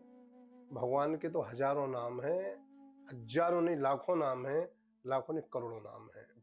और मैं तो ये मानता हूँ, मैं अखिलेश यादव जी को बोल रहा हूँ, उनके समर्थकों को बोल रहा हूँ, भगवान श्री राम मर्यादा पुरुषोत्तम है। उनके नाम को बाद में लिया जाता है, मर्यादा पुरुषोत्तम पहले कहा जाता है, क्योंकि वो मर्यादा का अवतार लेकर के आए। इसलिए मैं कहूंगा भगवान राम का पहला नाम मर्यादा पुरुषोत्तम। और यदि मुझसे कोई पूछेगा भगवान कृष्ण का पहला नाम क्या, तो जगत को पता है कि वो लीला करने के लिए ब्रज में आए, इसलिए भगवान का पहला नाम लीला पुरुषोत्तम। जी। कृष्ण बाद में कहा जाता है, उनको लीला पुरुषोत्तम पहले कहा जाता है। अब इस नाम से यदि पहला कोई और नाम हो, तो अखिलेश यादव मां धाम में पधारे, यहाँ की प्रसादी पाए और मुझे दर्शन देने की कृपा करें और मुझे बताएं, ताकि मैं बोलना प्रारंभ करूंगा प्रमाणिक। लेकिन लीला करने के लिए भगवान आए, ऐसा स्वर्ग के देवताओं से ब्रह्मा जी ने कहा कि भगवान श्री हरि, भगवान श्रीमन नारायण 84 कोष ब्रजमंडल में लीला करने के लिए जा रहे हैं, लीला पुरुषोत्तम बन करके जा रहे हैं। तो मैं यही कहूंगा कि भगवान का पहला नाम लीला पुरुषोत्तम है। गुरुदेव, राजनीति तो इस समय भारत के ऊपर बहुत ज़्यादा हावी हो चुकी हम्म, है। युवा वर्ग इस समय बहुत ज़्यादा पढ़ाई से हटकर राजनीति में विशेष वह अपना करियर बनाने की कोशिश बिल्कुल करता सही है। बात बोल रहे भैया। तो आप इस चीज़ को, इस बात से माता-पिता बहुत ज़्यादा नाराज़ रहते हैं कि बच्चे पढ़ाई को छोड़कर राजनीति में घुसने की कोशिश करते हैं, और उनको लगता है कि हाँ, इन्होंने ये गलत बोला, लेकिन वह उस पार्टी के समर्थन होते हैं, लेकिन उनको समर्थन करना पड़ता है, फिर लाठी भी खानी पड़ती है, तभी जाके वे युवा नेता बन पाते हैं। तो आप जो नए युवा नेता पढ़ाई छोड़कर राजनीति में घुस रहे हैं, आप उनको क्या शिक्षा देना चाहेंगे कि राजनीति में घुसने से पहले उनको क्या करना चाहिए? आप खूब राजनीति में जाओ, कि निश्चित है, बिल्कुल आपने सही कहा। जी। वर्तमान परिवेश में राजनीति बहुत हावी है, जी। मेरे ऊपर भी हावी है, जी। आपके ऊपर भी हावी है, इन सबके ऊपर भी हावी है। राजनीति बहुत हावी है, लेकिन कारण क्या उसके हावी होने का? नेता लोग बड़ी बड़ी गाड़ियों में चलते हैं, जी। जहां वो उतरते हैं तो फूलों की बरसात होती है। जी। हाँ, वो बात अलग है, कहीं कहीं डंडों की भी बरसात हो जाती है, लेकिन फूलों की बरसात अधिकांश होती है। जी। तो युवा बड़ा सीधा होता है, कच्चा ही तो है। जी। युवा को लगता है कि हम भी ऐसे बने ना। बड़े सपना देखना सबका अधिकार है, लेकिन युवाओं से एक बात कहना चाहता हूं मैं, निश्चित है, राजनीति में आओ, राजनीति करो, लेकिन पहले इतिहास पढ़ो, असली इतिहास पढ़ो। असली इतिहास यूट्यूब पर नहीं है, असली इतिहास फेसबुक पर नहीं है, असली इतिहास व्हाट्सएप की यूनिवर्सिटी में नहीं मिलेगा। मानव मस्तिष्क के विचारों का विश्वविद्यालय है, मन इसकी प्रयोगशाला है। आप अच्छे अच्छे संतों को, आप अच्छे अच्छे ग्रंथों को, आप अच्छे अच्छे साहित्य को, आप अच्छे अच्छे महापुरुषों के द्वारा रचित ग्रंथों को पढ़िए कि भारत का इतिहास है, फिर राजनीति में आइए, तब जाकर के आप मजबूती से अपनी बात रख पाओगे और आप अपनी विचारधारा को एकीकार कर पाओगे। आज के राजनेताओं की तो कोई विचारधारा ही नहीं है। 15 दिन पहले देखो तो कांग्रेस में है, 10-15 दिन बाद देखो तो भाजपा में है। जी। अब कांग्रेस की और भाजपा की विचारधारा बिल्कुल भिन्न है। जी। तो उसका मतलब उसकी कोई विचारधारा ही नहीं थी, अर्थात उसने कोई इतिहास को पढ़ा ही नहीं है, वो तो केवल पद के लिए राजनीति में आ गया। तो ऐसे इंसानों को न पद मिल पाता है ढंग से, न प्रतिष्ठा मिल पाती ढंग से, और न देश के लिए, समाज के लिए ऐसा ये कुछ नहीं कर पाते हैं। इसलिए विचार, राजनीति में आओ तो विचारधारा पक्की होना चाहिए, और विचारधारा पक्की तब होगी जब आप अध्ययन करके आओगे। तो जैसे राजनेताओं को पढ़ा लिखा होना चाहिए। जैसे आपने अभी शपथ ले रहे हैं तो वहां पर वो शपथ पत्र नहीं पढ़ पा रहे हैं, शर्म आना चाहिए। ऐसे राजनेताओं के मैं हाथ जोड़ूं, और ऐसे राजनेताओं को राजनीति से दूर रखा जाए। इनसे तो घर के अच्छे अच्छे काम करो, अपने भोजन प्रसादी बनाओ, घर में कोई बिजनेस व्यापार करो। जरूरत नहीं राजनीति में पढ़े लिखे लोग आमे। हमारे मध्य प्रदेश के एक विधायक हैं रामेश्वर शर्मा जी, एक अद्भुत विधायक, पूर्व प्रोटो में स्पीकर भी रहे हैं, अद्भुत सनातनी। और ऐसा लगता है जब वो व्यक्ति बोलता है कि निश्चित है मां सरस्वती बुला रही हैं, या फिर बहुत गहरे साहित्य को, बहुत गहरे इतिहास को पढ़ करके आए। जो बात बोलता प्रमाण से बोलते हैं। गुरुदेव, अभी जैसे आपने बताया कि इतिहास की आपने चर्चा की, हमारी जो पुस्तकें हमने 8th में, 9th में, 10th में पढ़ी थी, उसमें पूर्णतः मुगल भरा हुआ है। हमारे राजाओं की या हमारे जो महाराजा हुए, उनके विषय में कम है। और एक चीज और भी देखने को मिलती है कि ये इतिहास तो नया है। हमारा पूरा इतिहास तो महाभारत है, रामायण है, और अनेकानेक शास्त्र और पुराण है। और जैसे आपके मुख से या अन्य महात्माओं के मुख से जब हम श्रवण करते हैं कथाओं के माध्यम से, तो हमको लगता है कि असली इतिहास तो ये है। क्या एक राजनीति के तौर पर ही शिक्षा को, क्योंकि उस समय ये कहा जाता है कि लगातार 3 शिक्षा मंत्री मुस्लिम रहे थे, तो क्या ये जानबूझ के किया गया कि शिक्षा के अंदर हमारे शास्त्र हटा दिए गए? क्योंकि गुरुकुलों में पहले शास्त्र ही पढ़ाए जाते थे। हमारे राजाओं महाराजाओं के बस एक पन्ना रख दिया गया और मुगलों का पूरी किताब इतिहास की भर दी गई। 200 वर्षों तक जी अंग्रेजों ने शासन किया, जी 500 वर्षों तक मुगलों ने शासन किया। जी निश्चित है मुगल भी हमारे इतिहास हैं, जी अंग्रेज भी हमारे इतिहास हैं, लेकिन विश्व गौरव चैनल के माध्यम से मैं बताना चाहता हूं कि हमारा इतिहास असली छत्रपति शिवाजी महाराज, जी हमारा असली इतिहास महाराणा प्रताप, हमारा असली इतिहास महारानी लक्ष्मीबाई, हमारा असली इतिहास महारानी अहिल्याबाई होलकर, हमारा असली इतिहास गोस्वामी तुलसीदास, हमारा असली इतिहास पूज्य सूरदास जी महाराज, हमारा असली इतिहास मीराबाई, हमारा असली इतिहास नरसिंह भगत। ये हमारा इतिहास है, सिर्फ मुगल हमारा इतिहास नहीं है। निश्चित हमारे इतिहास के पन्नों को चेंज किया गया है, बदला गया है, लेकिन हम समस्त युवाओं के लिए हमारे भारत का इतिहास पढ़ना है तो छत्रपति शिवाजी, महाराणा प्रताप, मीराबाई, लक्ष्मीबाई, इन सबको पढ़ना पड़ेगा। ये इतिहास है हमारा। गुरुदेव, अब जो शिक्षा की पद्धति चली आ रही है और जो नई अब सेनाएं बन रही हैं या आर्मी बन रही हैं जो राजनीतिक है, उनका नाम हम नहीं ले पाते हैं क्योंकि अक्सर इस पे कॉपीराइट या फिर इशू खड़े हो जाते हैं। तो उनके द्वारा अक्सर उनको भी जो पादरी हैं या मौलाना हैं यह कहकर ही उनको अपनी ओर अग्रसित करते हैं, या फिर जो हो गए हैं उनकी तरफ वह भी अब युवाओं को यही कहकर अग्रसित करते हैं कि जब मुगल आए तुम्हारे मंदिर तोड़े गए, तब तुम्हारा भगवान कहाँ था? जब अंग्रेजों ने तुम्हारे ऊपर शासन किया तब तुम्हारा भगवान कहाँ था? जब भारत में बलात्कार होते हैं तब तुम्हारा भगवान कहाँ है? तो ऐसे प्रश्नों का जवाब देने में जो अभी 15-16 वर्ष का युवा है वो सक्षम नहीं हो पाता है कि वो ऐसे सवालों का जवाब दे पाए। जो लोग ये कहते हैं कि तुम्हारा भगवान कहाँ है, जी जी उन विधर्मियों से पूछा जाए, जब कोई बोर बेल्ट में बच्चा गिर जाता है, 2-3 दिन तक जब रेस्क्यू किया जाता है, और वो बच्चा जब रेस्क्यू करके 60 फीट से, 70 फीट से, 80 फीट से, 90 फीट से या 100 फीट गहरे बोरवेल के गड्ढे में से निकाला जाता है, तो वहां कौन था? 2.5 दिन तक, 3 दिन तक कौन था? वही तो भगवान था। आप गाड़ी पे चले जा रहे हो, जी आपका एक बहुत भयंकर एक्सीडेंट हुआ, आपकी गाड़ी चकनाचूर हो गई, जी पर ये आपको एक स्क्रैच नहीं आया,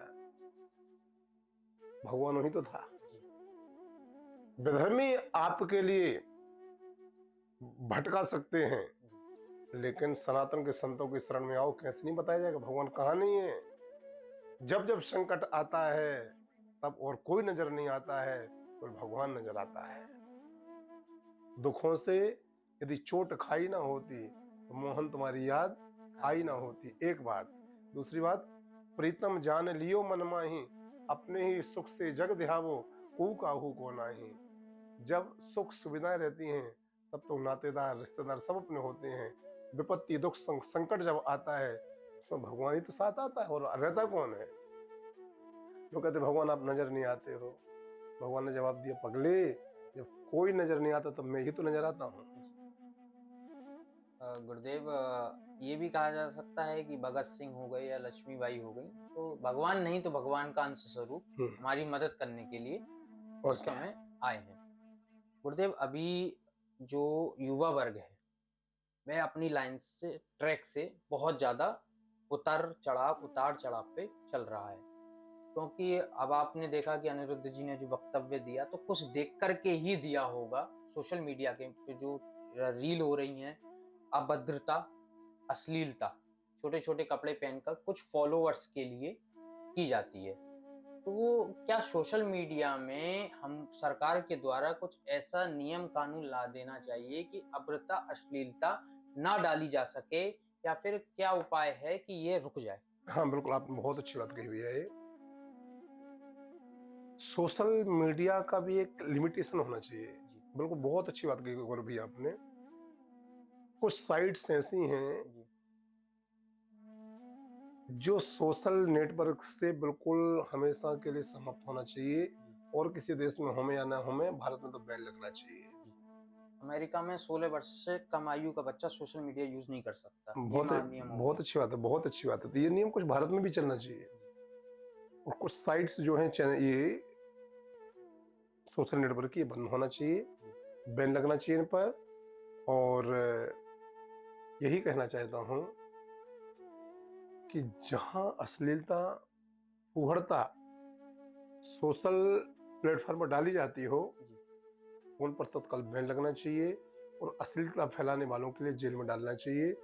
इससे होता क्या है, जमाना सोशल का है, जी वो रील हम भी देख रहे हैं, जी हमारे छोटे छोटे बच्चे भी देख रहे हैं। जी क्या शिक्षा लेंगे वो? कहाँ जाएंगे बेचारे वो? उनको कौन सा गुरु सुधार पाएगा? जी तो जहां पर गलत पोस्ट हो रही हैं, जिस साइट में गलत चीजें दिखाई जा रही हैं, जो लोग गलत पोस्ट कर रहे हैं, इन पर तत्काल लगाम लगनी चाहिए, और इन पर बैन लगना चाहिए, और ऐसे अपराधियों को जेल में डालना चाहिए। गुरुदेव, जो कोर्ट के द्वारा समलैंगिकता पर कोर्ट के द्वारा उस पे रुक है कि आप समलैंगिकता में संबंध बना सकते हैं, प्लस आप लिव इन में रह सकते हैं। हम्म, अब धर्मगुरु जब कहते हैं कि ये गलत है और कोर्ट इसके ऊपर कह रहा है कि ये ठीक है, आप कर सकते हैं, तो ऐसे माहौल में धर्मगुरु कैसे सुधार पाएंगे? नहीं आप नहीं, इसका क्या कहना मैं चाहेंगे? कोर्ट की इस बात को बिल्कुल नहीं मानता। जी लिव इन में रहना कोई रहना कहलाता है? जी तुम लिव इन में रहते रहते 4 बच्चे पैदा कर लो, और उसको तो छोड़ दो उसके लिए, जी उसका भविष्य कहाँ जाएगा? ये जज भी सुप्रीम कोर्ट के कुछ भी बोले हैं तो उसके पहले इन महापुरुषों के लिए सोचना। मुझे पता है आप जज हो, आपने बहुत पढ़ाई की है, आपने बहुत मेहनत की है, तब जाकर के आप सुप्रीम कोर्ट के जज बने हो, और हम आपको सैल्यूट करते हैं, आपको सम्मान करते हैं। लेकिन लेवल में रह सकते हैं, ये कल्चर भारत का तो नहीं हो सकता है ना। ये सब कल्चर विदेशों के, विदेशों कल्चर भारत में नहीं आना चाहिए। ये हमारी परंपरा, हमारी संस्कृति भारत में जा रही, विदेशों में जा रही है, लेकिन विदेशों का कल्चर हमारे भारत में आ रहा है, शोभा दे रहा है क्या? लेबन में रह करके, मैं लेबन में रहनी पहले बात तो पसंद नहीं करता हूँ, और लेबन में रह करके बच्चे अच्छे पैदा करके जीवन बर्बाद करना, किसी की जिंदगी नष्ट करना, इसका मैं घोर विरोध करता हूँ। गुरुदेव, अभी एक सोशल मीडिया पे वीडियो बहुत अधिक वायरल हो रही है, जिसको मैंने कुछ दिन पहले यूट्यूब पे भी दिखाया था अपने एक वक्तव्य में, कि एक लड़की है, वो रेस्टोरेंट गई, तो अपने बॉयफ्रेंड के साथ वह डेट पर गई, और जब उसने देखा वहां पे जाकर, तो जो लड़का था उसने फोन करके ऑलरेडी उन 6 लड़कों को बुला के रख रखा था, जिन 6 लड़कों को वो एक साथ डेट कर रही थी। अब इसके ऊपर ना तो कोई कोर्ट केस हो सकता है, ना इसके ऊपर कोई कानूनी नियम है। ये एक इंसान की आज़ादी है, स्वतंत्रता है। तो अब ऐसे पे कोई नियम बनना चाहिए या क्या होना चाहिए कि ये सब भी रुक सके? निश्चित रूप से कानून का कार्य है जी, और इस पर कानून को सख्त कदम उठाना चाहिए, जी, जल्दी उठाना चाहिए, नहीं तो बड़ी दिक्कत होगी। अब देखो, एक केस आया है मध्य जी, प्रदेश का, राजा रघुवंशी, जी, वो लड़की का नाम सोनम। जी, यदि आपको उस बालक के साथ में शादी नहीं करनी थी, आप मना कर देती। जी, शादी करने के बाद में आपने उसको मेघालय में जाकर के मरवाया है जान से। ऐसा लगा जैसे आपने न जाने कितने जन्मों को उससे दुश्मनी अपनी निभाई हो। जी, उसने तो आपको कुछ नहीं बिगाड़ा था ना। आपको जिससे भी शादी करनी थी आप करती, ना करती अपना मैटर हो गया, लेकिन उस बच्चे ने क्या बिगाड़ा था? आज उसके माँ बाप का बेटा चला गया। जिन माँ बाप का बेटा जाता है उन माँ बाप से पूछो उनको फिर क्या बीतती होगी। कई दिनों तक उनके घर में चूल्हा नहीं जला होगा, उन लोगों ने भोजन नहीं किया होगा। ये केस मैं बहुत दुखी हूं उस केस से, मैं बहुत आहत हूं। नहीं करनी थी आपको शादी, मत करती, लेकिन किसी की जिंदगी के साथ में खेलना। डॉलर की कीमत गिर जाए मुझे चिंता नहीं है, नोट की कीमत भी गिर जाए मुझे चिंता नहीं है, पैसा भी कमजोर हो जाए मुझे चिंता नहीं है, लेकिन भारत देश में एक चिंता का विषय आ गया गौरव भाई, कि आज इंसान की जान की चिंता नहीं है। जी, जान की कीमत कम हो चुकी है। लोग तत्काल मार देते हैं, छोटी छोटी बातों पर जान से मार देते हैं। क्या हो रहा है भगवान के देश में? गुरुदेव, अभी जैसे मैं युवाओं के साथ बैठता हूँ, तो युवाओं में डिप्रेशन की जो बीमारी है, हम्म, वह बहुत अधिक बढ़ती जा रही है। दो तीन कारण है। हाँ, उसके मुख्यतः 3 कारण जो मैंने एनालाइज़ किए या फिर मैंने जो पता करने की कोशिश की, तो उसमें पहला कारण तो यही निकला जो मैंने आपको वीडियो के माध्यम से बताया। 90% लड़कों के साथ यही समस्या आती है कि वह प्रेम जाल में पड़ते हैं।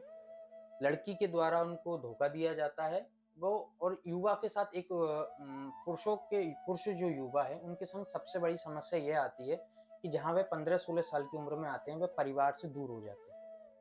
उनको वह प्रेम नहीं मिल पाता माता-पिता के द्वारा जिसके वो महत्वाकांक्षी होते हैं। वह प्रेम उनको जब वो किसी लड़की के द्वारा मिलता है, तो उसके प्रति वो पूर्ण समर्पित या पूर्ण समर्पित हो जाते हैं। तो वह अपना जो पैसा माता-पिता के द्वारा मिलता है, वह भी उसको दे देते हैं, या जो इनकम होती है वह भी उस घूमना-फिरना 24 घंटे उनकी दुनिया वही बन जाती है। लेकिन वह लड़की जब वो धोखा दे देती है, चीट कर देती है, तो वह लड़के डिप्रेशन में आ जाते हैं। दूसरी समस्या देखने को यह मिली कि जो परिवार है, वह इतना सक्षम नहीं है कि जो लड़का कर पा रहा है या व्यवसाय करना चाहता है या जो पढ़ाई करना चाहता है, वह परिवार करा सके। तो क्योंकि आज के समय में शिक्षा बहुत महँगी होती जा रही है। तो विद्यार्थियों के साथ, तो युवा के साथ दूसरी समस्या ये आती है।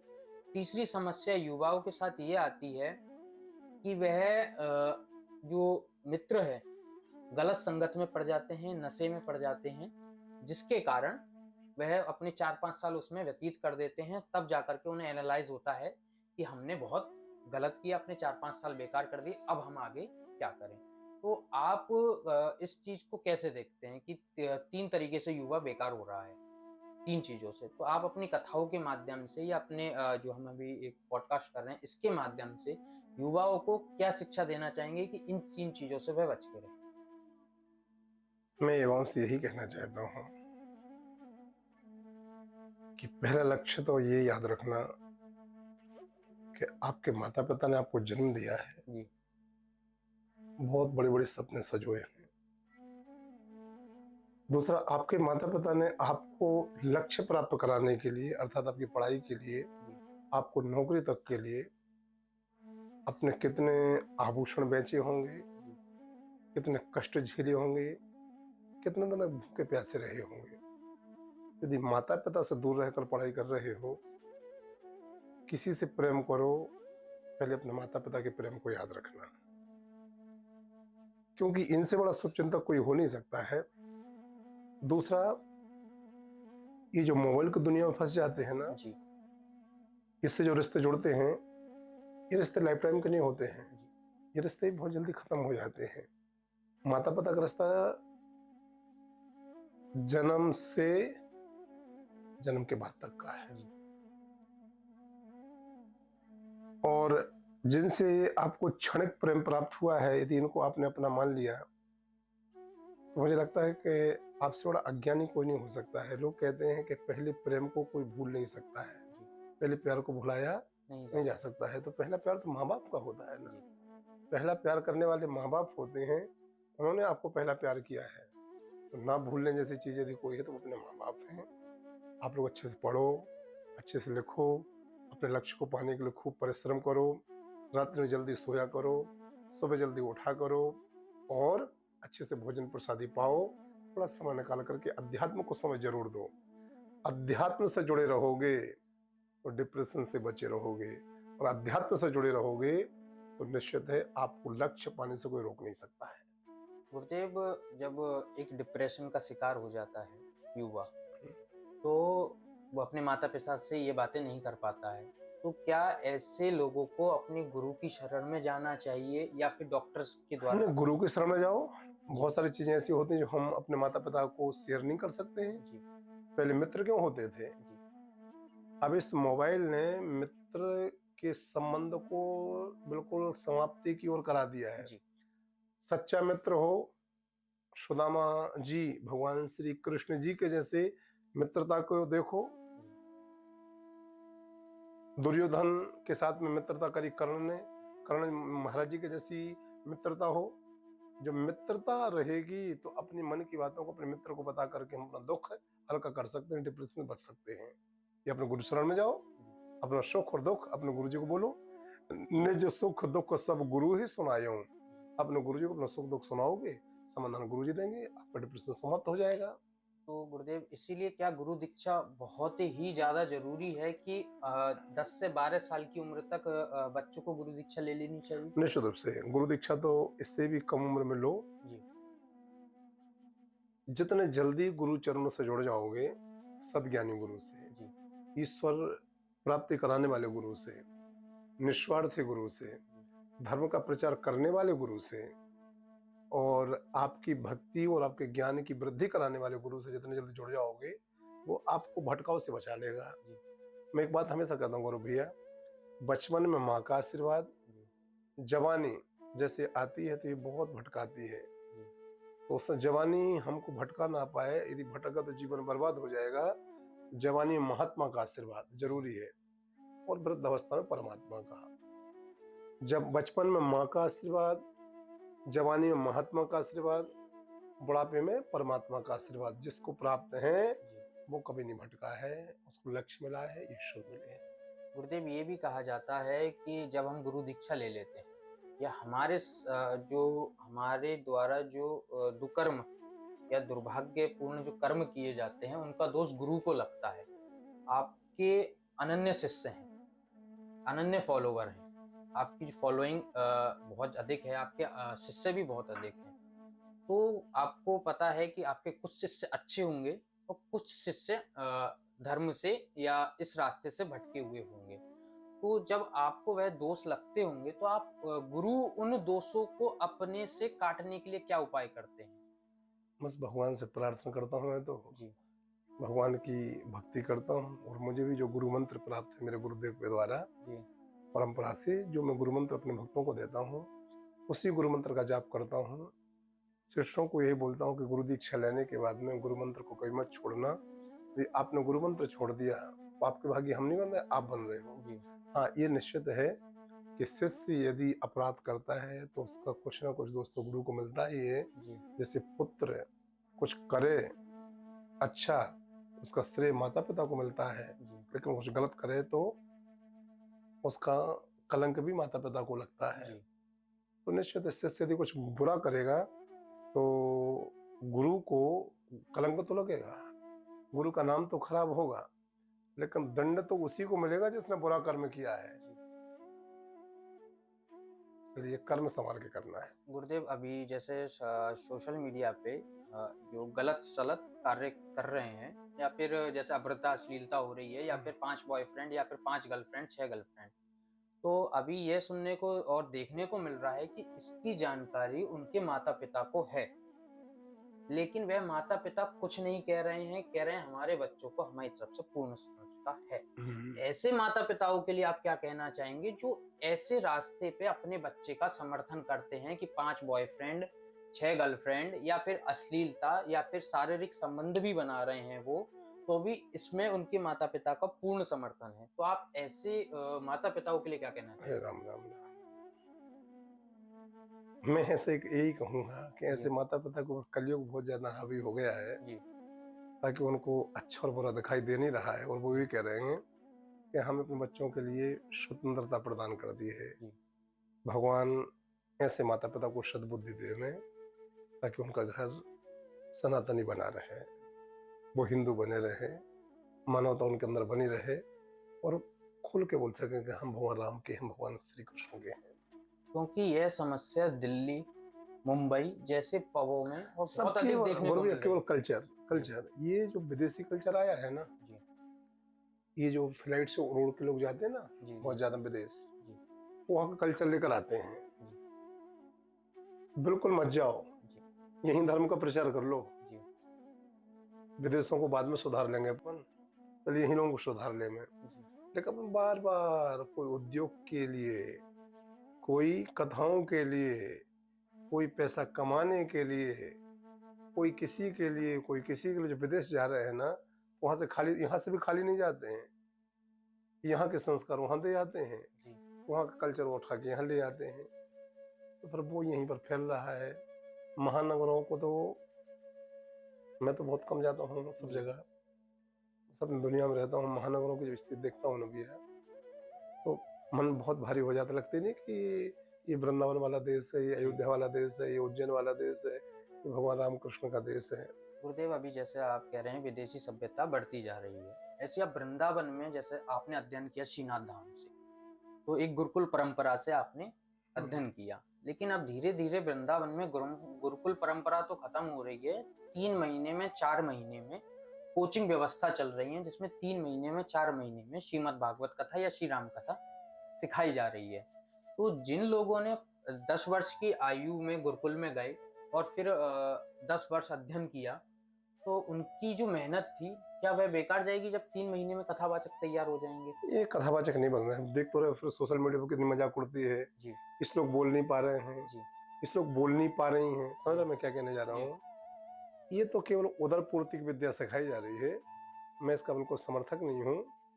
श्रीनाथ धाम भागवत महापुराण का अंतर्राष्ट्रीय महाविद्यालय, जी परम पूज्य गुरुदेव जी वैकुंठवासी श्री श्रीनाथ शास्त्री जी महाराज, जी जिन्होंने 1964 में श्रीनाथ धाम भागवत विद्यालय की स्थापना की, जी और जो आज उनके लाड़ले सुपुत्र जी पुराणाचार्य पूज्य गुरुदेव डॉक्टर श्री मनोज मोहन शास्त्री जी महाराज जी के द्वारा वो परंपरा का निर्वहन पूरी विधि से हो रहा है, जी पूरे विधान से हो रहा है। जहाँ पर साल भर में नहीं, 1.5 साल में नहीं, लगभग 2 साल तक भागवत का जब वैदिक पद्धति से ब्रह्मचारी अध्ययन करता है, तब जाकर उसको रजिस्टर्ड भागवत कथा का व्यास बना करके भेजा जाता धर्म का प्रचार करने के लिए। ये क्षणिक लोग हो गए, हम 10वीं फेल हो गए, 12वीं फेल हो गए, कहाँ जाए, बोले भागवत का अध्ययन कर लेते हैं। भागवत विद्या बताम भागवत परीक्षा, विद्वानों की परीक्षा भागवत में, कुल धोती कुर्ता पहन करके व्यास गादी पर बैठकर कथा सुनाना, ये व्यास नहीं हो सकते ना, ये तो उदर पूर्ति वाली विद्या है। यही कहूंगा, संस्कृत द्विभाषा है, और श्रीमद् भागवत कथा को श्रवण कराना व्यास गादी पर बैठ करके, ये अपने आप में एक बहुत बड़ा सौभाग्य है। और क्योंकि ऐसा कहा जाता है, व्यासाय विष्णु रूपाय व्यास रूपाय विष्णवे, नमो वै विरम वेदे वासिष्ठाय नमो नमः, व्यास गादी पर जो भगवान की कथा सुनाता है वो भगवान श्री नारायण के तुल्य हो जाता है। तो नारायण की हंसी ना उड़े, अर्थात श्रीमद् भागवत कथा बोलना जब प्रारंभ करो उसके पहले आपको भागवत का अध्ययन होना निश्चित जरूरी है। गुरुदेव, जैसे भाजपा के प्रवक्ता हैं सुधांशु जी, हम्म, उनके अक्सर उनकी जो प्रशंसा होती है बहुत अधिक होती है कि उनको ज्ञान बहुत अधिक है। वो भी गुरुकुल के हैं। जी। वो गुरुकुल के छात्र, आपको मालूम है? इस वजह से मैं मुझे वो जानकारी गुरुकुल के छात्र ने तभी तो ना बोलते हैं। जी। यदि इन इन ये पढ़ाई पढ़ी होती उन्होंने तो इतना कैसे बोल पाते? सुधांशु त्रिवेदी जी प्रवक्ता ही नहीं मेरे नजर में तो महामानव हैं। जब वो बोलते हैं ना तो अच्छे अच्छे दंग रह जाते, देखते रह जाते हैं। और बड़े बड़े कथाओं के उपासक भी उनको सुन करके अपने मंच पर बोलने के लिए शिक्षा प्राप्त करते हैं। वो जैसे वक्तव्य देते हैं तो ग्रंथों से, शास्त्रों से भी उठा उठा करके खूब वक्तव्य देते हैं। तो आज का युवा उनसे बहुत ज्यादा प्रभावी हो रहा है। मैं हूँ, जी। मैं बहुत प्रभावित हूँ उनसे। तो क्या करे कि उनके जैसा ज्ञान अर्जित कर सके? गुरुकुल की पद्धति से अपनानी होगी। जी। मोबाइल को दुनिया से हट करके जी। आपको वेद शास्त्रों का अध्ययन करना होगा। जब आपका अध्ययन होगा तभी तो आप बोल पाओगे। यथा धीता तथा मति, जितना आपके उसमें अध्ययन होगा आप उतना ही वक्तव्य दे पाओगे। अध्ययन ही नहीं होगा तो वक्तव्य कहाँ से दे पाओगे? सुधांशु जी जब बोलते हैं तो लगता है कि हाँ, एक जन्म का अध्ययन नहीं बोल रहा है, कई जन्मों का अध्ययन एक साथ बोल रहा है।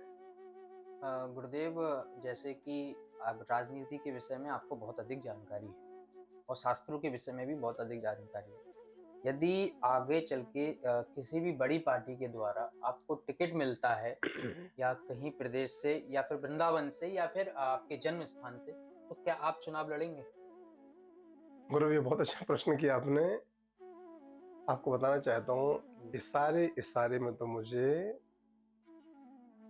लगभग 2-3 पार्टियों से इशारा हो चुका है। जी। छोटे चुनाव के लिए नहीं, बड़े चुनाव के लिए, जी। जी। विधायक, सांसद के लिए। लेकिन मैं राजनीति पर अभी जाना नहीं चाह रहा हूँ। मैं ये तो नहीं कह रहा हूँ कि हम कभी राजनीति में नहीं आएंगे, क्योंकि मुझसे झूठ बोलना आता नहीं है। 2-3 पार्टियों ने इशारे से मुझसे संपर्क साधा है, लेकिन मेरा मन पूरा भगवान मेरे बांके बिहारी जी में और मेरा पूरा मन भगवान की कथा में डूबा हुआ है। इसलिए मैं दिन रात भूखा प्यासा रह करके भागवत कथा को सुनाने में संलग्न हूँ, समर्पित हूँ। मैं भविष्य वक्ता हूँ नहीं, मैं पर्चा बनाने वाला बाबा जी हूँ नहीं कि मैं अपना खुद का ही पर्चा बना लूं या अपना खुद का भविष्य देख लूं। लेकिन यदि बांके बिहारी जी ने ये सोचा होगा और चाहा होगा या मेरे भाग्य में लिखा होगा कि मैं राजनीति में आकर के समाज की सेवा करूं, आज कथा के माध्यम से कर ही रहा हूं। मैं कथावाचक बाद में हूं, मैं सनातन धर्म का पुरोधा, राष्ट्र का सेवक पहले हूं। यदि भगवान ने चाहा तो हाँ, हम कभी भी राजनीति में आ सकते हैं, भगवान की आज्ञा लेकर के। यदि उनकी आज्ञा नहीं हो तो कभी नहीं आएंगे। ऐसा कहा जाता है कि यदि समाज की सेवा करनी है तो जब तक आपका कोई संवैधानिक पद ना हो तो आपकी सेवा दिखाई नहीं देती है, आपको लोग अधिकार नहीं देते हैं। लेकिन मेरा मन बिल्कुल भी नहीं है, सच बताऊं, मैं आत्मा की बात बोलूं, मेरा मन नहीं है। लेकिन भगवान क्या चाहते हैं, यदि ऐसा कोई अवसर आएगा, भगवान यदि ऐसा अवसर दिया, भगवान ने ऐसी आज्ञा दी कि उसी पद पर जाकर के सेवा करनी है समाज की, भगवान की आज्ञा को मैं नहीं तोड़ सकता हूँ। मैं कहीं ना कहीं से, यदि मिलता है तो लड़ेंगे। यदि भगवान की आज्ञा रही तो नहीं, मिलने को तो अभी मिल जाएगा। जी। भगवान की आज्ञा, मेरे मन में ऐसा कुछ भी दूर दूर तक नहीं है। पद की भी बात होती है ना कि आपके मन में मैं सांसद, फिर मुख्यमंत्री, तो सांसद बन जाऊंगा तो घाटा है मेरे लिए। अच्छा। विधायक बन जाऊंगा तो और ज्यादा घाटा है मेरे लिए, क्योंकि आज बड़े बड़े सांसद विधायक जमीन में बैठ के कथा सुनाते हैं। वो बैठते हैं जमीन में, मैं मंच पर बैठता हूँ। यदि मैं सांसद, मंत्री बन, विधायक बन गया तो मुझे भी उन्हीं के साथ बैठना पड़ेगा। आपके शिष्य शासन में भी हैं, प्रशासन में भी हैं, इस बात से मैं अवगत हूं। ठाकुर जी की बड़ी कृपा भी है। तो अक्सर आपको ऑफर मिलते रहे होंगे कि चुनाव आपको लड़ना है या फिर गुरुदेव आपको यहाँ से आप चुनाव लड़ लीजिए। तो क्या आपका यह उद्देश्य है कि आप सांसद ना बन के आपके शिष्य हो जाएं पूरे क्षेत्र में सांसद, डायरेक्ट मुख्यमंत्री बनने का इरादा नहीं है? नहीं नहीं, इतना तो मेरा अध्ययन गौरव भी है, इतना मेरा अध्ययन भी नहीं है। जी। क्योंकि ये जो महापुरुष लोग होते हैं ना, जी। कोई मुख्यमंत्री बना है, जी। कोई गृह मंत्री बना है, कोई वित्त मंत्री बना है, बड़ा यहाँ ये बनने के लिए बड़ा अध्ययन चाहिए पड़ता है। जी। तो मुझे तो, मैं इस काबिल तो नहीं अपने आप को मानता हूँ, जी। लेकिन आपने बात बड़े घुमा फिरा के पूछी है। जी। भगवान ने दी मेरे भाग्य में मुख्यमंत्री पद लिखा होगा तो हो सकता है मैं वही बन जाऊं। तो गुरुदेव क्या वैसे अभी ये चीज तो मुझे देखने को मिलती है, एमपी के बहुत से क्षेत्रों में आपका दबदबा चलता है। ठाकुर जी की कृपा है। जैसे बाल ठाकरे साहब जी चुनाव लड़ते नहीं थे, हम्म, लेकिन उनके एक हाथ रखने पे चुनाव फिक्स हो जाता था कि पता चल जाता था कि पहले कौन जीत रहा है। तो आप किंग ना बनकर अपने आप को किंग मेकर की भूमिका में देखते हैं? पर भैया राजनीति से सच बताऊं तो दूर दूर तक अभी मेरा वास्ता नहीं है। जी। किंग बनूंगा, किंग मेकर बनूंगा, जी। ये तो आपने क्वेश्चन के लिए इसलिए मैंने आंसर दे दिया। जी। यहाँ तक तो सोचते ही नहीं हूँ, अभी तो केवल ये चल रहा है, ठाकुर हमरे बांके बिहारी, जी। हम हैं बांके बिहारी के, कथा सुनाना धर्म हमारा, कामना दुनियादारी से। घड़ी बोल रही है कि 9 बज रहा है, जी। पता नहीं कल सुबह के 9 बज पाएंगे या नहीं बज पाएंगे, इसकी गारंटी नहीं है। जी। इसलिए मैं भविष्य की बहुत सारी बातों पर भरोसा नहीं करता हूँ। वर्तमान में जीता हूँ और वर्तमान का बहुत अच्छे से आनंद ले रहा हूँ। कल क्या होगा, यदि आपके मुंह से किंग मेकर निकला है जी। हो सकता है वो ही बन सकता हूँ। जी। आपके मुंह से किंग भी निकला तो हो सकता है किंग भी बन सकता हूँ। जी। नहीं तो भगवान बांके बिहारी जी के चरणों का दास कल था, जी। आज हूँ, और जीवन की आखिरी श्वास तक भगवान की सेवा में रहना चाहता हूँ। गुरुदेव ये मेरी अभिलाषा है। हमेशा लोगों से ये पूछा जाता है कि जब वो कोई बड़े पद पे पहुंच जाते हैं या फिर कुछ भी, जैसा आप एक कथा है, कथावाचक है, अंतर्राष्ट्रीय कथावाचक हैं, या फिर कोई नेता होता है या कोई एक प्रशासनिक अधिकारी होता है, तो उससे अक्सर ये प्रश्न पूछा जाता है कि आप ये नहीं होते तो आप क्या होते? हम्म, तो आपसे भी मेरा ये प्रश्न है, यदि आप कथावाचक, अंतर्राष्ट्रीय कथावाचक ना होते तो आज इस समय आप क्या होते? गौरव भैया,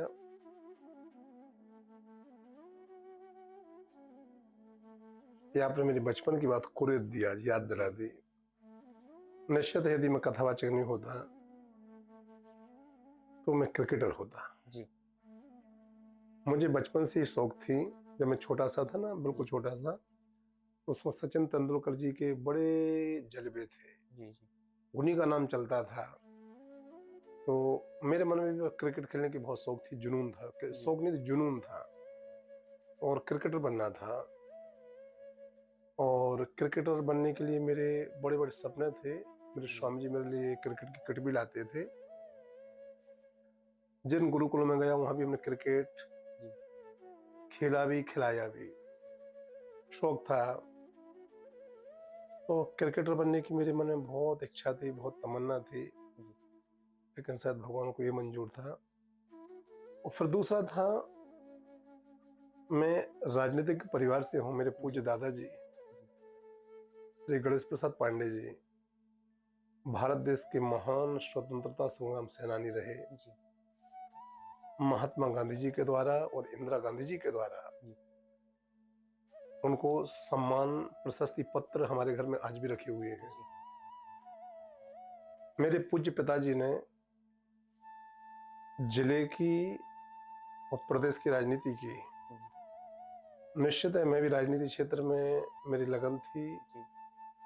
आता और कमाल भी करता। जी। लेकिन जब तक इस राजनीति क्षेत्र में आने की उम्र होती, उसके पहले हम धर्मपथ बन चुके थे। जी। तो यहाँ से तो कोई लगन रही नहीं। हाँ, लेकिन यदि यहाँ नहीं होते तो हम क्रिकेटर होते। गुरुदेव, जो पूरा प्रसंग निकला तो आपने 5 वर्ष की आयु में आश्रम जीवन अपना लिया और आज आप इस सीमा पे पहुंच चुके हैं कि आपके हजारों और लाखों लोगों में अनुयायी हैं। तो सफ़र बहुत कठिन रहा होगा, तो आप अपने जीवन में से उठा कर के कोई एक प्रसंग ऐसा मोटिवेशनल जो युवा वर्ग को देना चाहेंगे कि वह प्रसंग सुनकर युवा के अंदर एक मोटिवेशन जागृत हो जाए कि महाराज जी ने एक ऐसा किया था तो हमें वह एक मोटिवेशन श्रवण वो करें तो उनके अंदर वह एक मोटिवेशन प्राप्त हो जाए। और भैया, यदि मैं अपने जीवन काल की उन दिनों को सुनाने लगूंगा जी जब मेरे साथ में कोई नहीं था, जी तो मैं तो इतना भावुक हो जाऊंगा, सुना नहीं पाऊंगा, जी और शायद सुनने वालों की आंखें भी भर आएंगी। मैंने बताया था ना कि बहुत छोटा था, मैं ये नहीं कर रहा हूँ 5 साल का था कि 6 का था कि 4 का था। मैं बहुत अल्प था, बहुत जी अबोध था, अल्पज्ञ था बिल्कुल। प्रथमा में मेरे स्वामी जी ने मेरा नाम लिखवाया था गुरुकुल में। हम सुबह 3 साढ़े 3 बजे उठ करके पहले तो वो होदी भरते थे, पानी वाली जो आपको बताई। जी उसके बाद पूरे आश्रम में झाड़ू लगाते थे। उसके बाद माँ नर्मदा जी में स्नान करने जाते थे। वहां से आने के बाद में भगवान का पूजन करते थे, फिर रसोई में जाकर मेरे लिए और स्वामी जी के लिए भोजन बनाता था और अपना बैग रखता था और नंगे पैर पढ़ाई करने चला जाता था। 5 किलोमीटर पैदल जाता था जी उस छोटी अवस्था में, और वो भी ऐसे रोड के किनारे से नहीं, माँ नर्मदा जी के किनारे कने पगडंडी थी, वहां से जाता था। 3:30 बजे तक वहां पर पढ़ाई करता था। होमवर्क कभी लाता नहीं था, क्योंकि आश्रम में सेवाएं इतनी थी मेरे लिए कि होमवर्क करता कब, तो मैं वहीं होमवर्क लेता था। 1 घंटे गुरुकुल में अलग से कमरे में हमारे लिए व्यवस्था रखी गई थी, गुरुजनों के द्वारा, एक कृपा थी उनकी कि हम वहां पर कल का होमवर्क हम आज ही सुना करके जी जब आश्रम आते थे बिल्कुल फ्री दिमाग से आते थे, आकर के सेवा में लग जाते थे। रात के हाँ 11-11 12-12 बजे तक सेवा होती थी। जी फिर मैं 1 घंटे अपने स्वामी जी की सेवा अपने हाथों से करता था।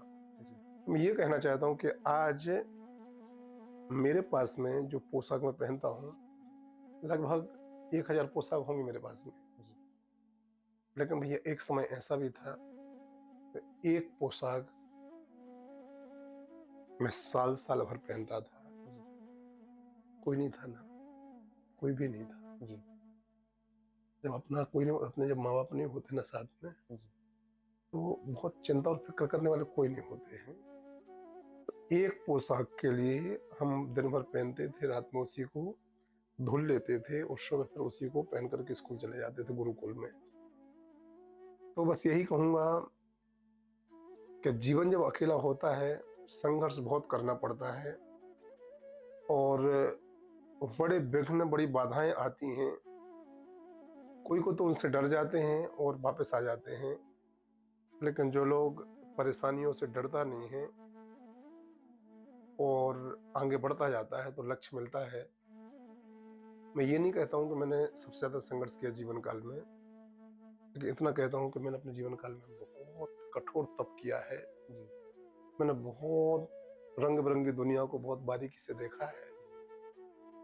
जो लोग हंसी उड़ाते थे, आज वो मेरे चरण धुल के पीते हैं, मेरी आरतियां उतारते हैं, तो मुझे आश्चर्य होता है कि कैसी दुनिया। ये व्यक्ति तो मेरी हंसी उड़ाता था, जी आज ठाकुर जी कृपा है 2-4 लाख भक्त भारत में हैं, कुछ विदेशों में हैं। सब लोग कथा को सुनते हैं और भगवान से प्रार्थना कि ठाकुर जी कभी अहंकार ना हो गए, क्योंकि हमने सब देखा है, जी सब दिन देखे हैं।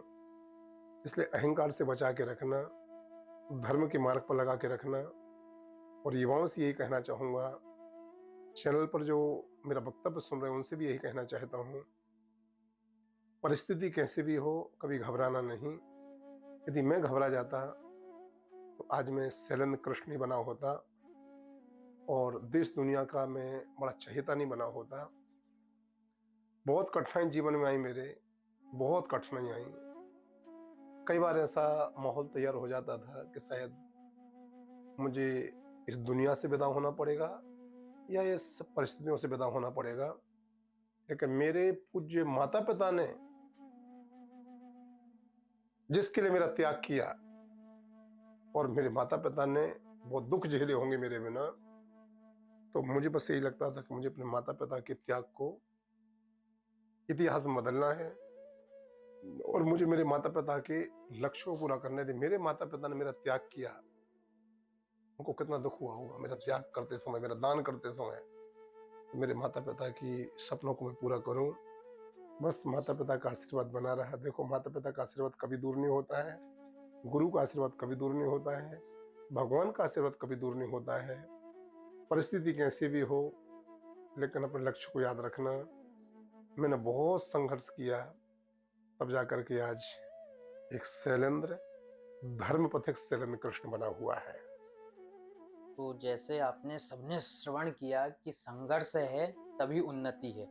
यदि आपके जीवन में इस समय संघर्ष चल रहा है तो आप ये समझ लीजिए कि उस संघर्ष को आप और अच्छी तरह से कीजिए, तभी आपको उन्नति प्राप्त होगी। पूज्य गुरुदेव से मिलकर के हमें बहुत अच्छा लगा। जाते जाते एक हास्य बात तो मैं कहना चाहूँगा गुरुदेव कि इस चीज़ में आपके भक्तों में और फॉलोअर्स में ये चर्चा का विषय बहुत बना हुआ है कि आप विवाह कब करेंगे। तो ये चर्चा का विषय बहुत ज़्यादा चल रहा है, सभी भक्त कहते हैं। और ये बात पूज्य धीरेन्द्र शास्त्री जी, पूज्य इंद्रेश जी महाराज और आप के विषय में बहुत ज़्यादा ये रहती है कि समाज की सच्चाई इनको दिख गई है ऊपर से, इसलिए ये विवाह नहीं करना चाह रहे हैं। तो ऐसा क्या है कि आप लोग विवाह से इतना दूर क्यों हट रहे हैं? आप विवाह कब करेंगे?